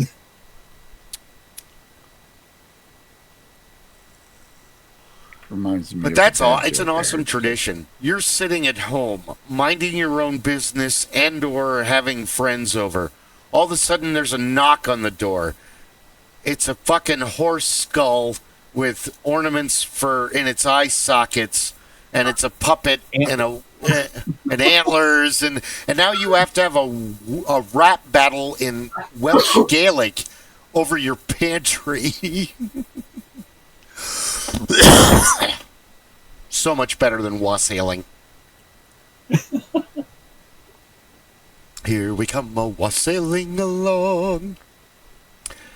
It's almost as much fun as the guy in the Krampus outfit coming to take your children and throw them in the sack, or to beat you and your wife with a corn husk broom. Yeah, because they're just there to give you a good time. So, wait. This is a phenomenon that starts in Europe and carries over to America and Canada. And let's talk about this because we got plenty of time and plenty of Christmas left. So, yeah. I don't want to hear about how many times I talk about the holidays of the year. New Year's Day. Old Lang Syne. I can't think of another New Year's Eve song, New Year's Day song, except for U2 on New Year's Day, or the Rudolph Shiny New Year when they go to those archipelago and there's every New Year looks like the one from 7076 is Ben Franklin and the Caveman and the Night. There's a Happy New Year song there that's fun, but other than that. Jump in, Clay. Can you think of a New Year's song? Okay, no. He can't. Nope. Rob? It's not really that kind of holiday. Valentine's Day. Well, there's lots of songs about love. There's an infinite amount of songs about love. I can't think of one about Valentine's Day. I can't remember the band, but there is one about the Valentine's Day Massacre. Okay, I will accept the Valentine's Day Massacre song, and now I want to hear it. But that's not. I'll have to dig it up. I forget. Please do. It was many years ago. I know that it had an obscure name that didn't reveal like what the song Molly was about. Hatchet, You started. Yeah, no. I'll have to do some digging and see if I can. I have to hear this now. So I can't think of any besides that. I mean, that's like specifically Valentine's Day. Next, what's next? St. Patrick's Day. That's not fair. There's 8 million songs about St. Patrick's Day because Irish music rocks, and it's about drinking and Memorial fighting Day. and fucking and. Well, I was We going have to Lee say Greenwood. Well, I was going to say Easter. and there's the Easter Bonnet song, but then you get into like gospel and religious songs that. What about May Day? Well, Yeah. There's another one, probably May Day. something It's out not as there. popular. I'm sure that at least a few Led Zeppelin lyrics probably referenced it. what, May Day or April Fool's Day? May Day. Possibly. Well, other than that, you're right. May Day, April Fool's, there's nothing. There is no like April Fool's song. Like other than that, what's after that? 4th of July. Yes, Right? and There's all really kinds not. of patriotic crap. There is, but it's more orchestral. It's classical. It's orchestrated. It's Sousa. There isn't like, let's sing the song about Uncle Sam. Oh, Uncle Sam was Brother John, and then there's nothing like that. There's no like. Yeah. No. Now there's I'm a Yankee Doodle Dandy, but that's a musical. That's not. We don't sing that on 4th of July. There's the 1776 musical, but that's not. It's a goofy musical they made. Only America could take a British slur and run with it. I mean, come on, Yankee Doodle. The best part is that America took Yankee Doodle Dandy and like we're just going to take this insult and own it, and it's based on a Swedish farming song or a German farming song. I am not sure the melody. I don't know where the melody came from. It's from this song that's about farming. Plow the fields and hoe the. Now I've lost the tune. Sorry, but there's no like 4th of July. Oh, we burned a bunch of meat and exploded stuff and went swimming. It's our tradition was jumping off the roof into the pool.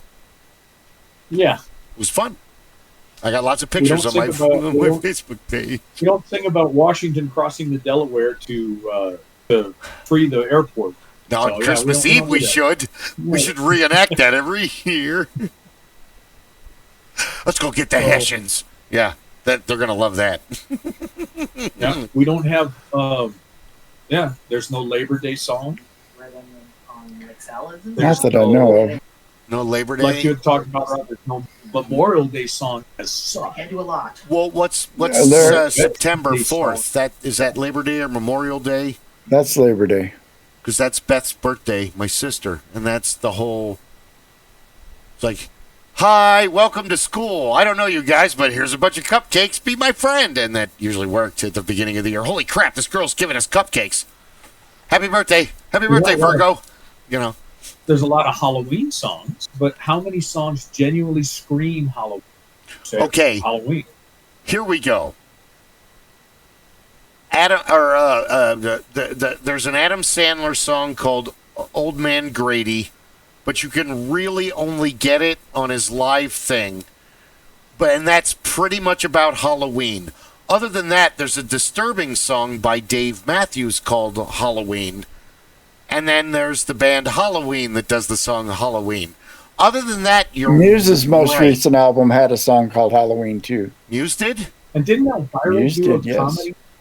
I stand corrected. I thought Elvira had done somebody about Halloween. And then there's the entire Nightmare Before Christmas musical. Hold on, we're talking about Elvira. Hold on, just please, let's talk about Elvira. Bill's got a visual going. A redhead that wears a goth wig. Yeah, and she's fucking hysterical and has the deadpan comedy style. I love you. I've always loved you since Up All Night and was a drive-in. That's right. And Miss Cassandra Peterson. She hadn't made the movie when I discovered her. I watched her on MTV and on when she was hosting the films. She showed terrible movies and they were great, and her commentary was hysterical. Was pretty good. You know Joe Bob is still doing it? Yes, he is. Joe Bob, and what's the gorgeous blonde's name? I don't know, but yeah. She was hilarious too. Crap. I want to say She's Rita, still there. but I don't. Yes, yeah, they're all. Well, Elvira's not doing it, but they're like. I love when they interviewed her, and they're like, Elvira or Cassandra, who has the most amazing stories when you were sitting around making the movie Elvira? And she's like, oh, me, of course. Oh, my God, I love her. She has the best stories. I love Elvira. They're the same person. Just her in a wig. But, yeah, Halloween doesn't really have a whole lot of, like, this is the song that we know. Thanksgiving has absolutely none. You don't sing a song after dinner or before or while you're watching football or Adam Sandler's turkey song. That's brilliant, but that's recent. That's the last 30 years. It's not.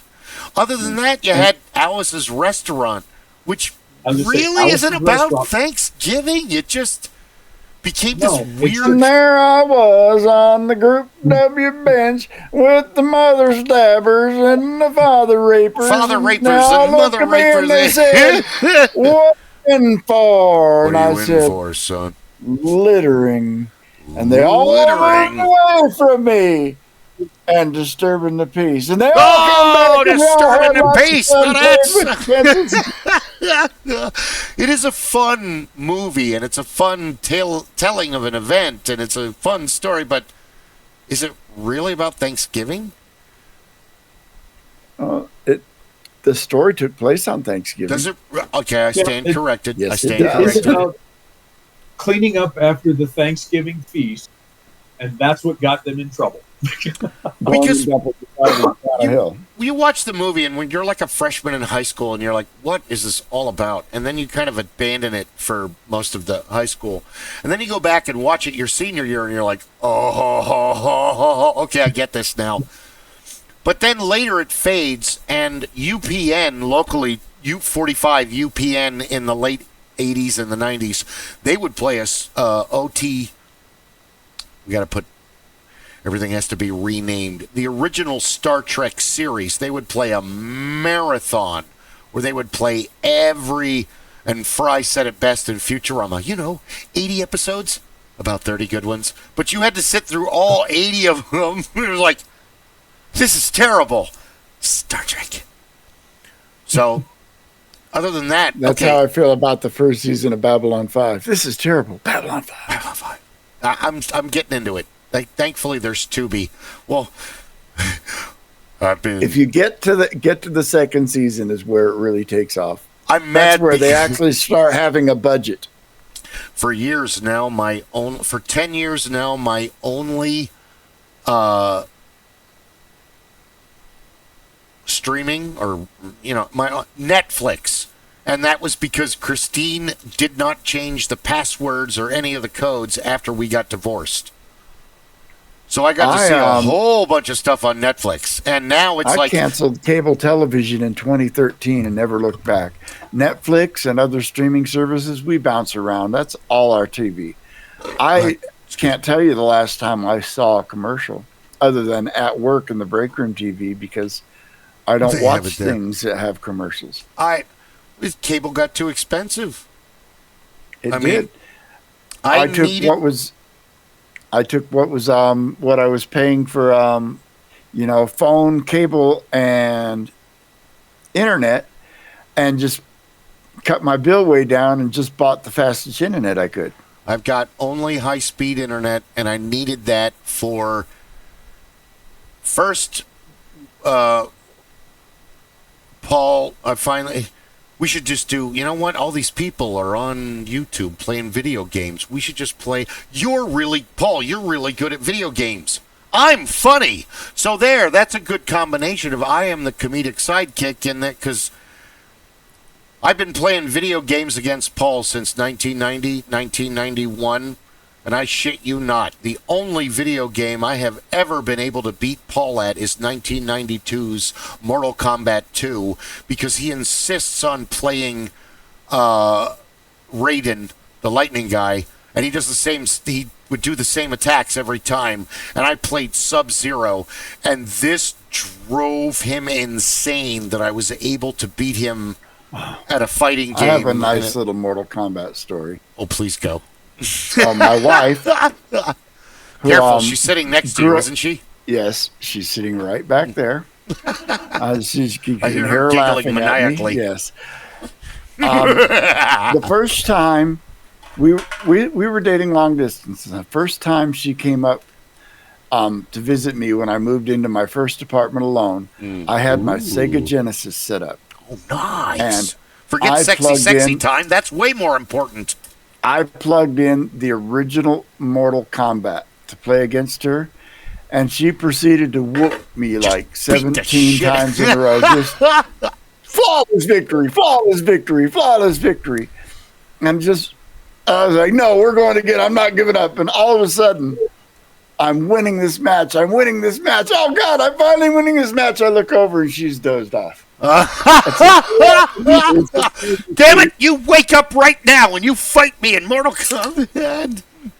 Now, by caveat, her favorite movie of all time is Mortal Kombat. It's a good movie.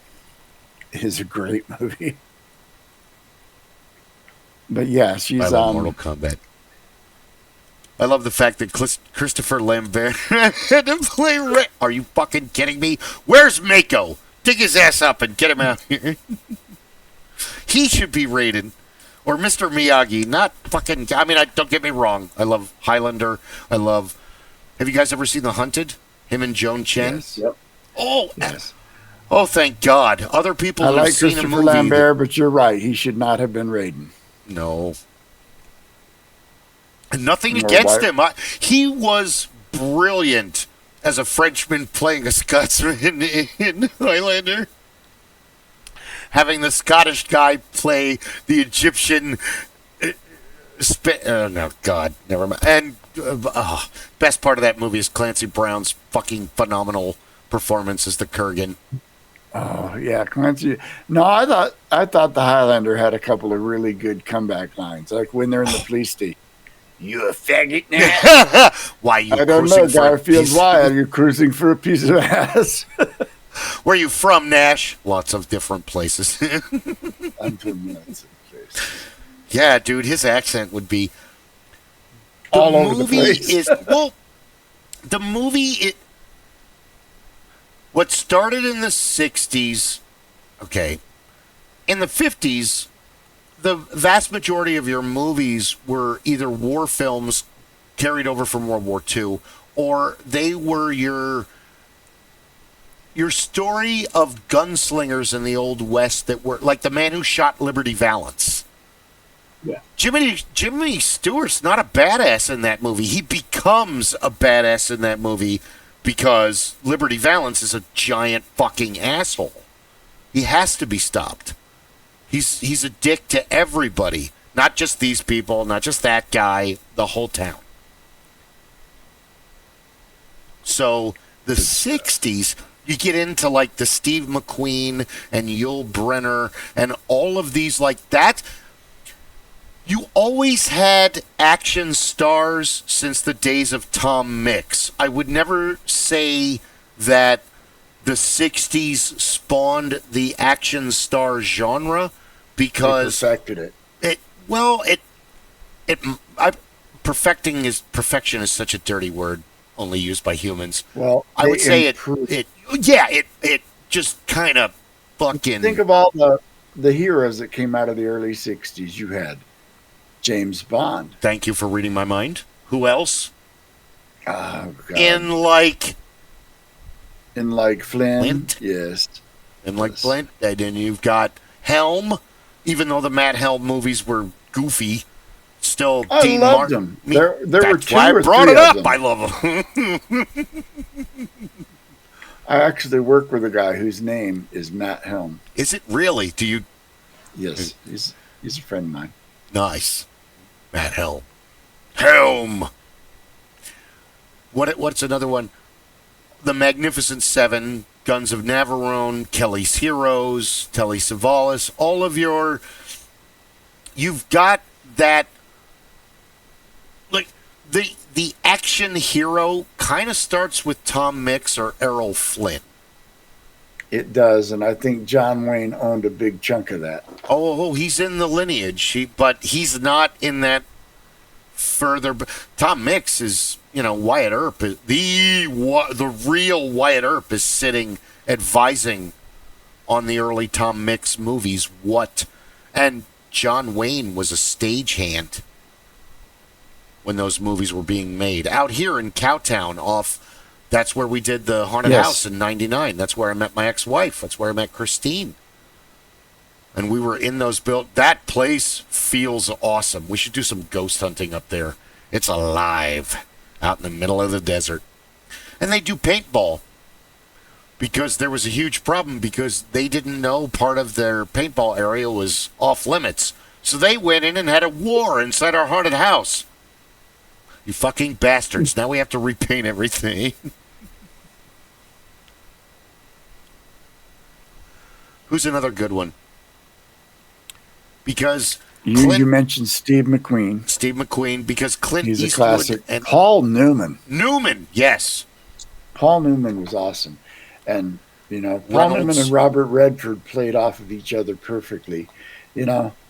I still laugh when, the last thing Robert Redford appeared in that I can remember is he was in Captain America, the Winter Soldier as the politician. And, I can just imagine the casting call. Everybody's in the casting office thinking, I'm going to get this role. I'm going to get this role. Is that Robert Redford? Oh, shit. And, he didn't. Just going to go home. The story is he didn't so much audition is he used the fact that he was Robert Redford to get into movie studios so that he could talk to the movie stars and get shit autographed for his grandchildren. And that's why he was there at the studio getting shit, trying to get, he's another one on his name. Yeah, he nails every part. Chris Evans, he was there trying to get Chris Evans' autograph, and the casting director offered him the role. Yeah, and of course Chris Evans was like, "Holy crap, Robert Redford!" Yeah, like he said, everybody else in there, so I'm going to get this or not. Oh shit! Forever in time, I'm not going to get this role. There's no way. How do you? You know what? That's one of those beatdowns that you don't mind. Did you get the part? No. Well, who got it? Robert Redford. You got to meet him? Well, no, but I got to be in the same room as him. I watched him and I was like, oh. Thank you. Yes, we're going to go now here. Can I have my resume back? Because you're not going to need it. It's But apparently there was a lot of animosity on the set of The Magnificent Seven between Yul Brynner and Steve McQueen. Oh, yes. There wasn't so much animosity as it was a one-upsmanship. Yeah, like because every scene, Steve McQueen would do things to try to attract attention to himself. Like he'd take his hat off and fan, or just do things. And from what I understand, Yul Brynner leaned over him at one point and said, "All I have to do is take off my hat, and you'll disappear from the scene." There was a lot. Apparently, yeah, because Yul Brynner's serious, and this is where McQueen was like, "Okay, we're gonna make a movie, just be cool. I'll just be cool." He was casual cool. Yeah, that movie was an all-star. He did his homework. He knew his lines. He knew the spot. He knew everything. But Yul Brynner was more of the method actor. He's like intense, like Christian Bale or Daniel Day-Lewis of today. Where McQueen Yul Brynner scared the shit out of me in Westworld. Oh yes, yeah. Oh God, I was so afraid of robots are coming to get me. They could be yeah. Let's get this cowboy a bib. He's sloppy with his drink. Go ahead, give him a hard time. Dude, he's like the scariest little guy in the room. Don't talk to him. That's the one that's going to stab you in the neck.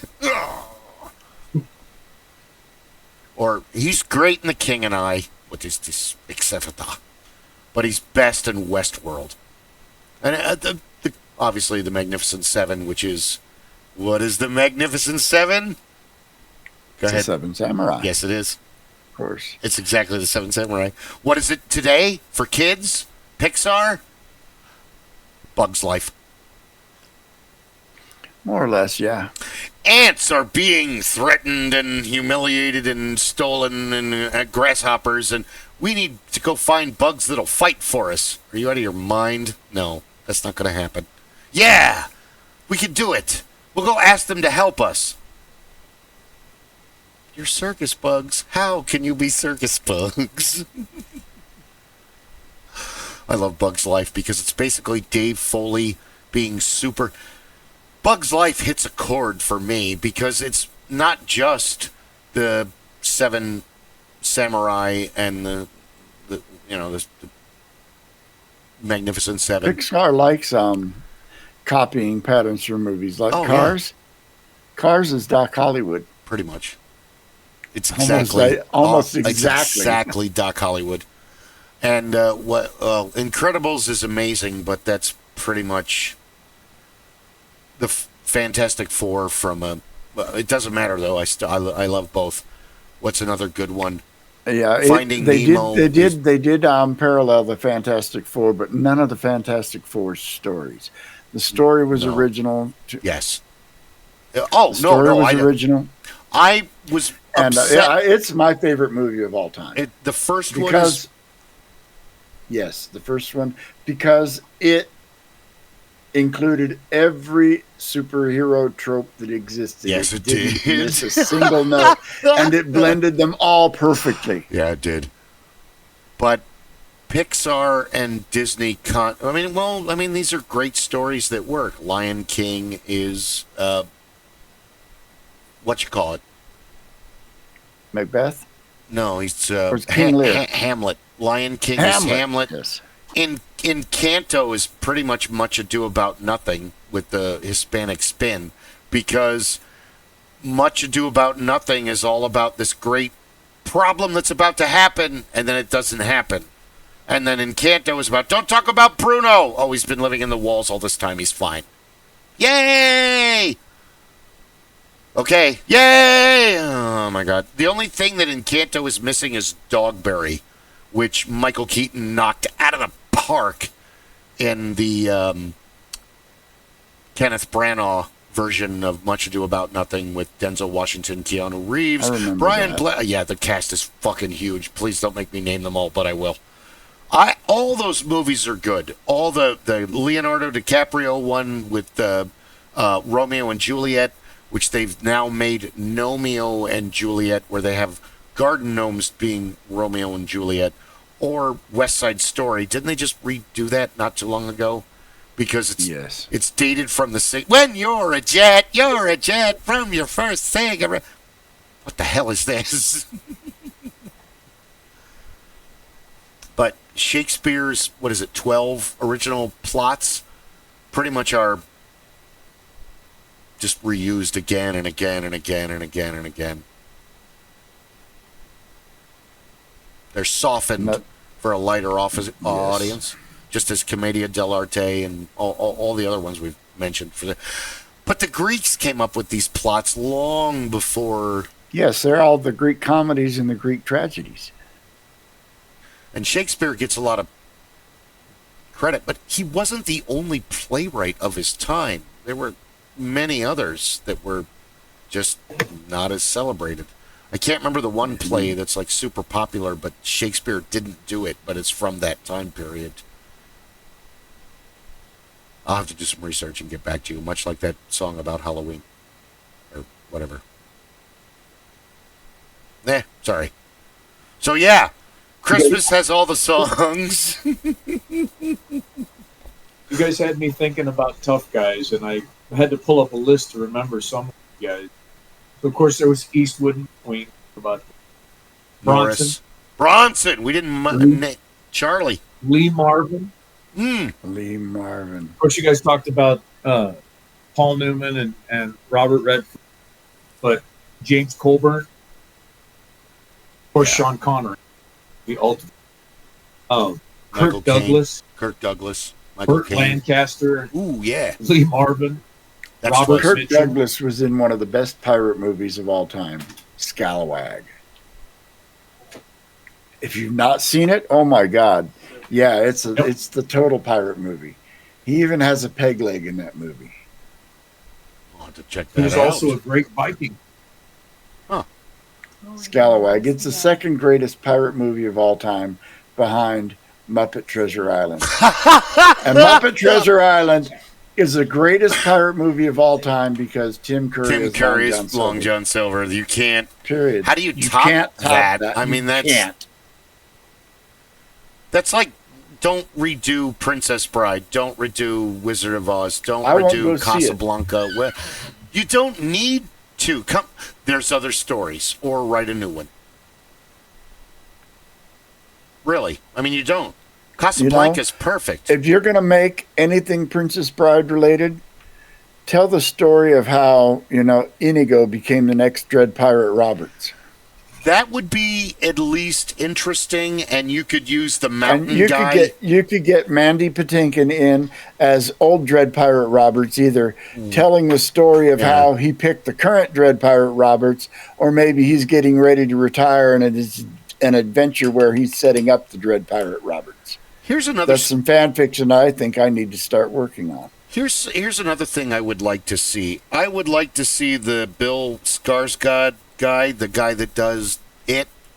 He's such a great actor. I would like to see him do the Dark Elf series. To him be Drizzt, and to have, I can't decide who to cast as Brunor or Catti-brie, but have them just give the mountain guy from Song of Ice. No, Game of Thrones. Whoops. Yes, that's the book. Have him be Wolfgar. The hardest one would be casting Jarl Axel and Artemis Entreri. Because you need an actor to knock that out of the park. Artemis Entreri could be weird. Now, I don't remember the actor's name, but in the TV show Gotham, they had a guy that played Victor Zsasz that was just off the chain. You remember? He would be great skinny as guy, Jarl bald, Axel. crazy looking. He would be Jarl Axel. He would be. I don't know the actor's name, and I'm sorry because Victor Zsasz from Gotham was. They were all good. That TV show was so perfectly cast. And I would do. Stay with me. You're gonna love this. Drizzt's 3 sisters, right? The ones that are trying to kill him the entire time. Beverly D'Angelo, Michelle Pfeiffer, and who's the last one I was going to pick? Juliette Lewis as the youngest sister, the one that's in charge of Drizzt, because they have to be hundreds of years older than him, so they have to be still beautiful but timeless, gorgeous beauty. For the matron Daenerys, I don't know, maybe Jennifer Coolidge. I'll tell you who would make a great matron, because right now she's playing a villain on Stranger Things, and that would be Linda Hamilton. She's the main bad guy in the last season of Stranger Things, and she is awesome at it. Either her or Cersei from Alina.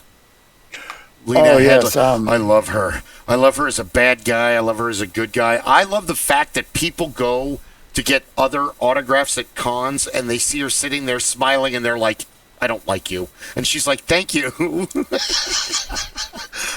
That just means that I'm doing such a good job that my fan base fucking hates me. You're like the best villainess ever. She would be great as... It's been so long since I've read the first 3 books, or the 4. It's been a long time, yes. The house that they're fighting most of the time. Bainra. House Bainra. She should be that matron. Yes. Lena Headey should be that matron. Or, what's her name?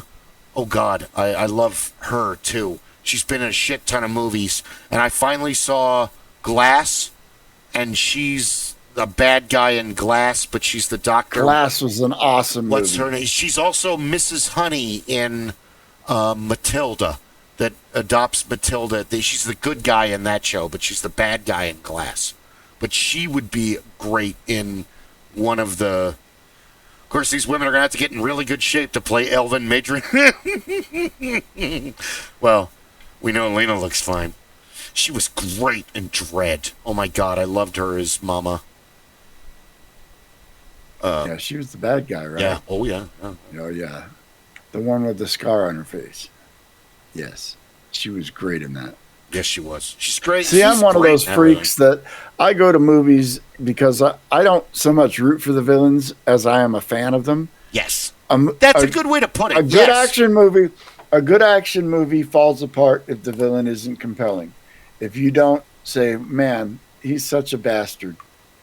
Yeah. You know, the like man you Darth love Vader. to hate. Or somebody that would just be scary if he showed up.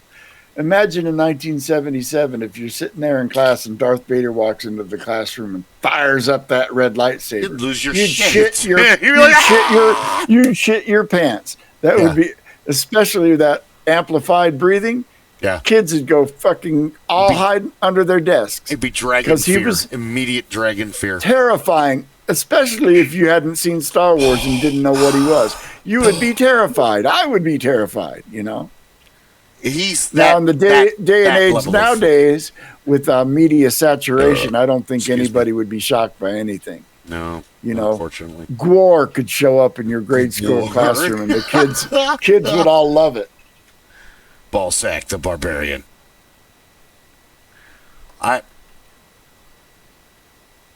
There's a certain level of nostalgia, but I think that you guys haven't said anything about my casting. Michelle Pfeiffer as one of the sisters, maybe a matron. I could see that. Yes. You know who else would be great? Cher. Mila. Angelica Houston. I think Mila, a younger Mila, could probably pull off Teddy Bree, despite the not having the accent. Ooh, that sucks, because now it's, yeah. You know, Jennifer Lawrence. Yeah, she could be. She could be Caddy Bree, because she's got to be pretty, and she already knows how to use a bow. You don't have to train her. The girl that played Hermione in Emma Watson, she would be good as she Caddy could be Bree. a good Caddy Bree. Keira Knightley, what's her name? Natalie Portman. Though they're a little. It depends on where are you gonna do it. Are you gonna do it from? You need to start from the first book if you're going to do it. Wait. When you say first book, do you mean number 4, the Halfling? Wait, no. Streams of Silver. Because the Crystal Shard. Books. The Crystal Shard. Yes. The Streams of Silver. Because the there were Halflings. Books. Yes, the Halfling's Gem. And then there were books that went back and revisited what happened before.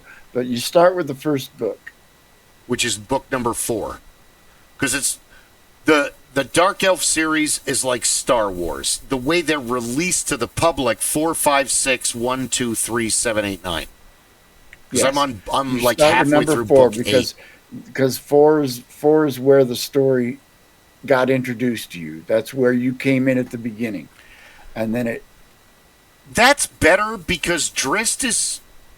I read 1, 2, 3, 4, 5, 6, but I've been playing D&D since I was 9, and I've DM'd half my life. I know what the drow. I know what they are. I know what they can do. I know what they're for. This just kind of flushed out the lawful evil society and gave you a lot more immersion in their twisted, fucked up world. But 4, 5, and 6, the Crystal Shard, the Streams of Silver, and the Halfling's Gem, he's written as this mysterious character. And he has these mysterious powers, which, to surface dwellers, yeah, he'd be like an alien.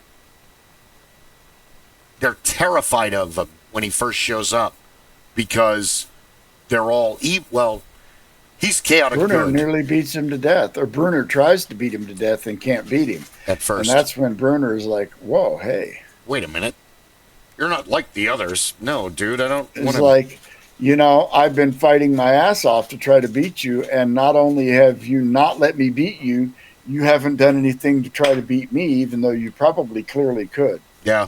Oh, if Drist had wanted to, he would have just cut a million cuts. It's all over. Yes, he is the Mary Sue of the Forgotten Realms, kind of.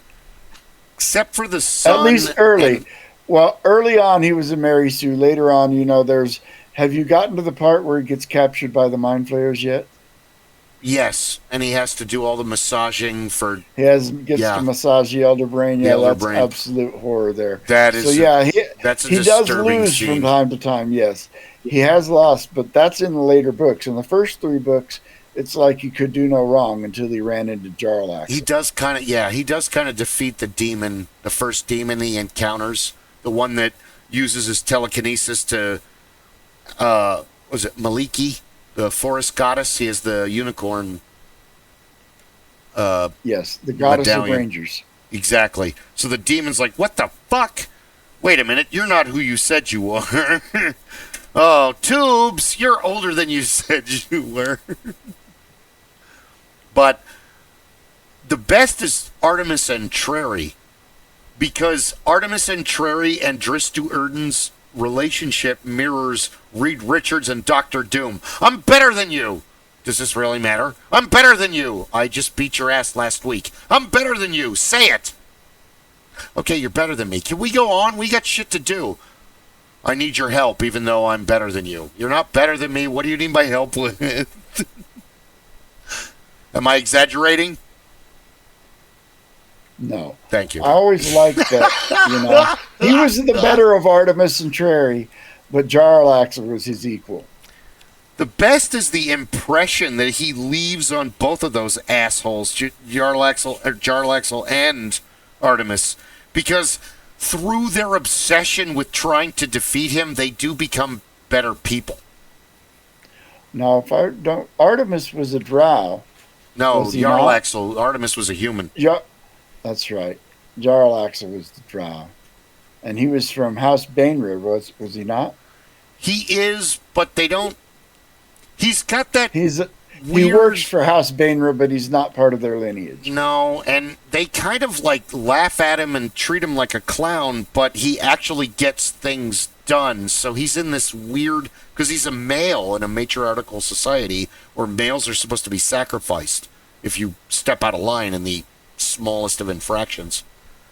But he's allowed to do all kinds of stuff that males would normally not be allowed to do in their world in Menzoberranzan. But Artemis can't handle the fact that Drist is better with him, but Jarlaxle kind of it fucks him up. He's got the hat. He's great. I like reading it because you're all reading it in a memoir form, and it's already all happened. What I like, Bob Salvatore is one of the few authors that can write a battle scene. He is right up there with, I think, the greatest action writer of all time, Robert E. Howard. Really? Because Robert E. Howard is a clinic on how to write an action scene. Better than Tolkien and his World War I experience, huh? Tolkien's war is all horror. It's scary. It's terrifying. Tolkien it's horror. Was an epic fantasy guy. He wasn't... I mean, go read any Conan or... Solomon Kane stuff and just read how he describes the combat. Like you could see it happening. Okay. Tolkien described combat in broader strokes, but Robert E. Howard would take you down to every swing and clash of steel and just make it pull you right down into the story. So he's more That's why he's one of my favorite authors. He's a little more like Raymond Feist or David Eddings, where he kind of relishes in the battle. Kind of, but I think Robert E. Howard's skill at it surpasses all of them. Right on. Oh, well, okay. I haven't read him. I know of him. Well, he invented Conan. You've read it, and Cookie have read it, and I think Paul read a little bit of Howard, but I unfortunately have not. I'll see what I can do. I might have some Robert E. Howard around here, and I'll bring you some. I was going through all my...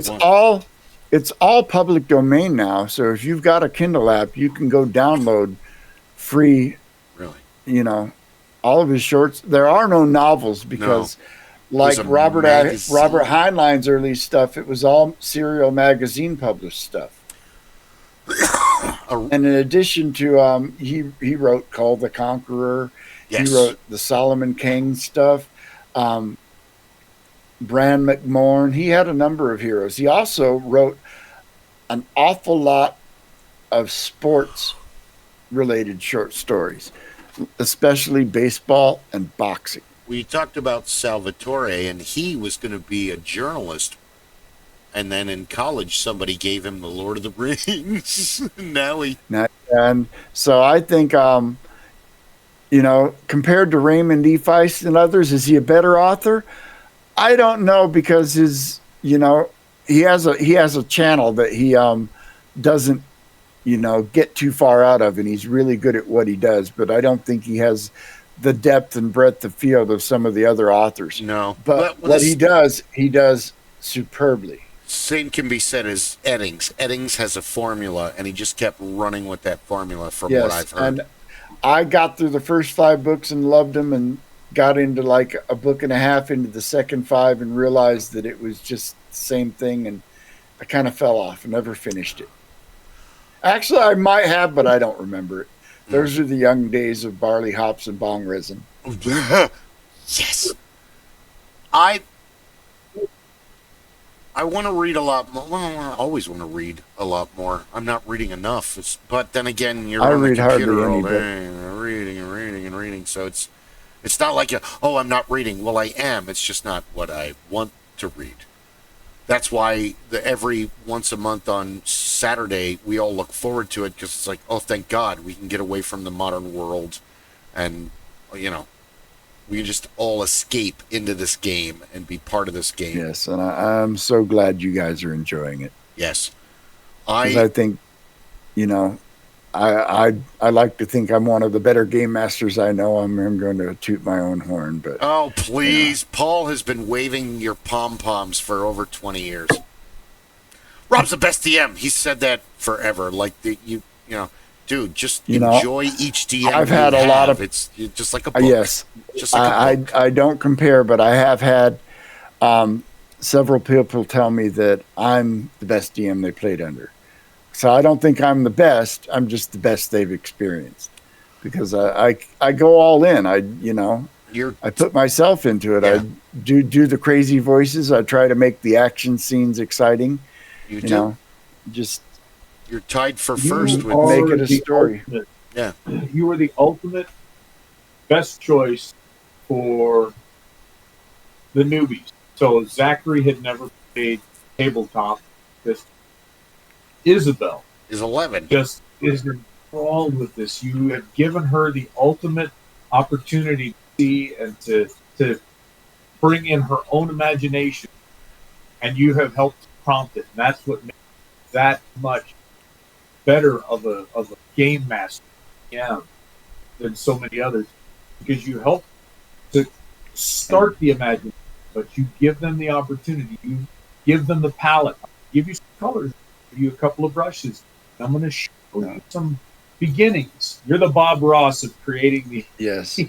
So over here we have a happy little orc. Happy little and he's got a happy little blade. We got two happy little minotaurs. This happy little minotaur is going to throw an iron spoon at you. Beth had to work, and then Chip and Willow had a bunch of stuff, but they are interested in joining. So if we could do another game, like on a Sunday morning or a Saturday night, I work Sunday mornings. I have to be up at 4, so that's why we wrap when we do. So I have time to come home and decompress and wash my socks and underwear or whatever I got to do before the new work week. You gotta get them in there. Gotta get them going. But no, they are loving the game. Ed is having a great time. Of course, Chris loves gaming. But a lot of the people that want to make it can't make it. But then again, you don't want the game to get out of control with like 30 people. Even now, and I'm adding my daughter, 8 is optimal. I will take more if more people are interested, but I'm not at this point looking to add people to that group. Yeah. I do have a young that has reached out. He's a young man. He's one of Uncle Sam's misguided children who also joined the army. You still missed Christmas, is what I've heard. He's a good young man, but he heard that we were playing the game, and he wants to show up on the 10th and see what it's like. He's only played a few times years. I told him more than welcome to come. Clay we wants would love to have you see it. If you're enjoying it, we can figure something.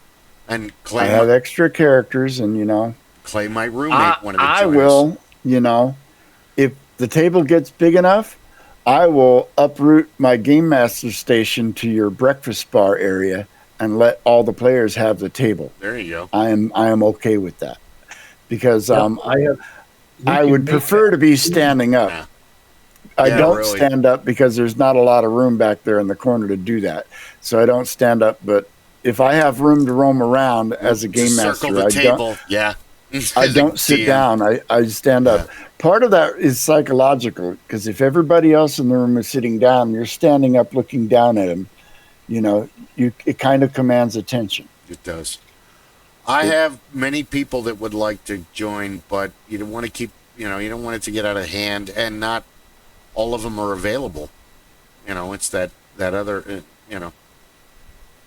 But definitely let me know when another game opens, because hopefully it'll be at a time where Beth and Chip and Willow, because I can run a game with them and be the DM, but I'd really like to play with them. I will see about maybe finding a time to, if it's available. What do Fridays look like? Fridays, they're open, but let me get back to you on that one. So because Friday is my other day off, and I would be willing to do a once a month Friday game on a different weekend from the but we'd have to wrap early because I play in streamed games every Friday night, and I would need to be home for that. She doesn't get home until so this is why 4, I think if I'm going to run an alternate game, we're going to do that one online, because that would be a lot easier for me logistically to not have to leave and not have to gather everybody together. Yes.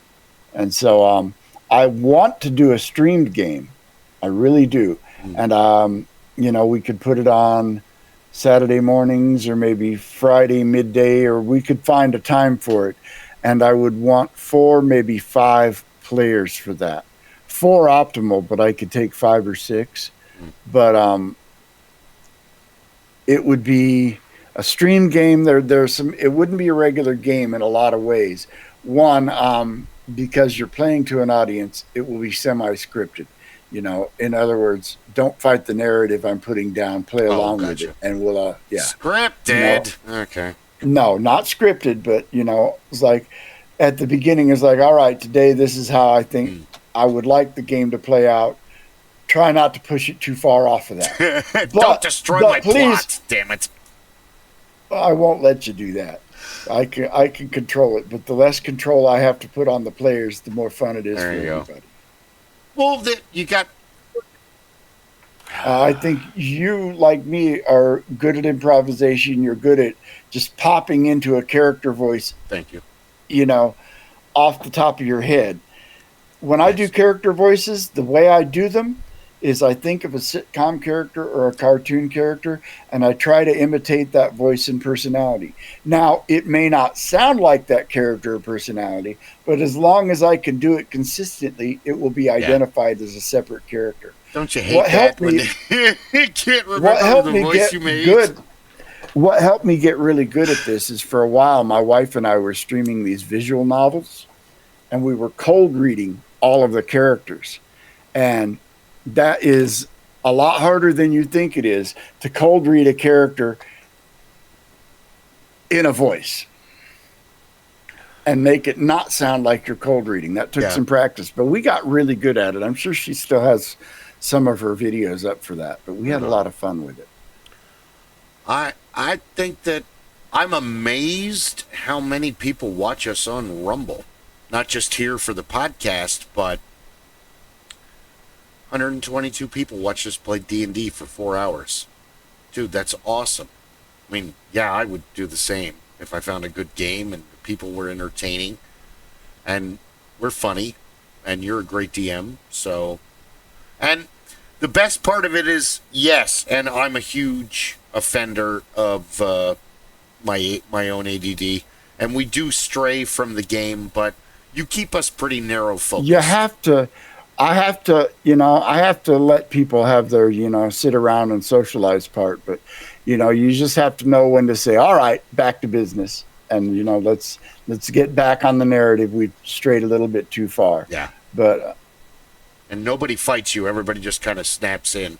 Even if you can tell, like, there's no sound on the video, but every time you start talking, everyone's like, the DM has spoken. You've Hutton talked. Everyone listens. Yeah, no doubt. I remember those commercials. Yeah. Great Poupon and all the, where's the beef? Old Clara. Pit of misery, dilly dilly. That's a spicy meatball. Of course, every morning, time to make the donuts. Come on over to Peter Piper Pizza. The time is gone, but we still have Hold the the memories. grapefruit, hold the lettuce. Special orders won't upset us. All we ask is that you let us serve it your way. Have it your way.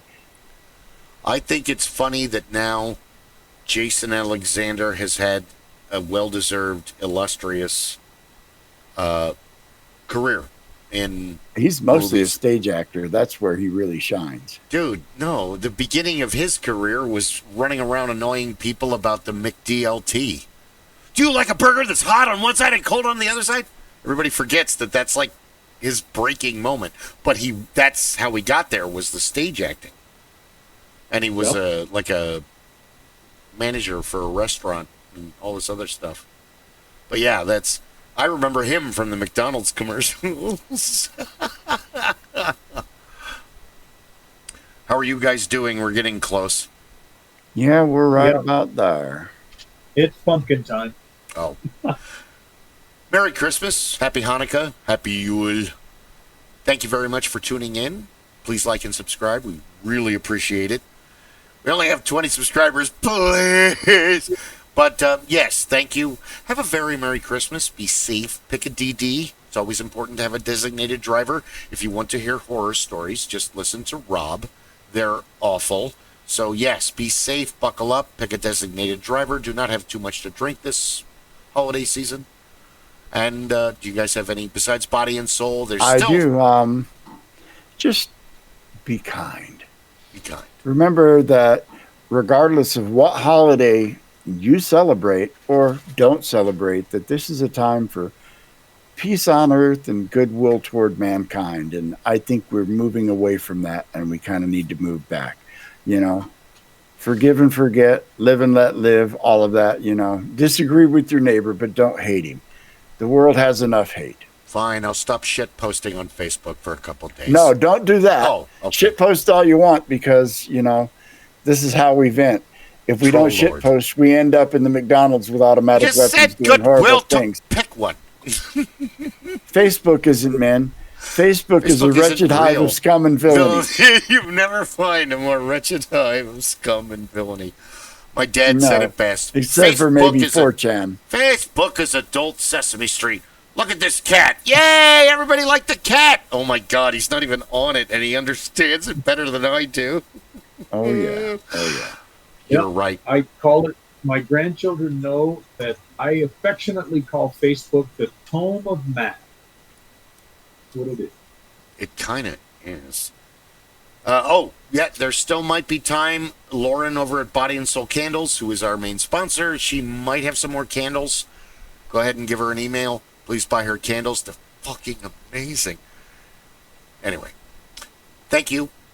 You could have watched anybody, but you decided to watch us, and we really appreciate that. All of us here at the Supreme Council of the Master Geeks Lodge. Episode 51. I think that's all the closing we have. Damn it! We have 4 viewers and the show is over. Thank you for All right. tuning in. You guys will be back next week. Thank you very much. You have a good one. Merry Christmas. We'll be All right, back Merry next week Christmas. to talk about the new year. We will. Thank you. Thank you, gentlemen. And we are.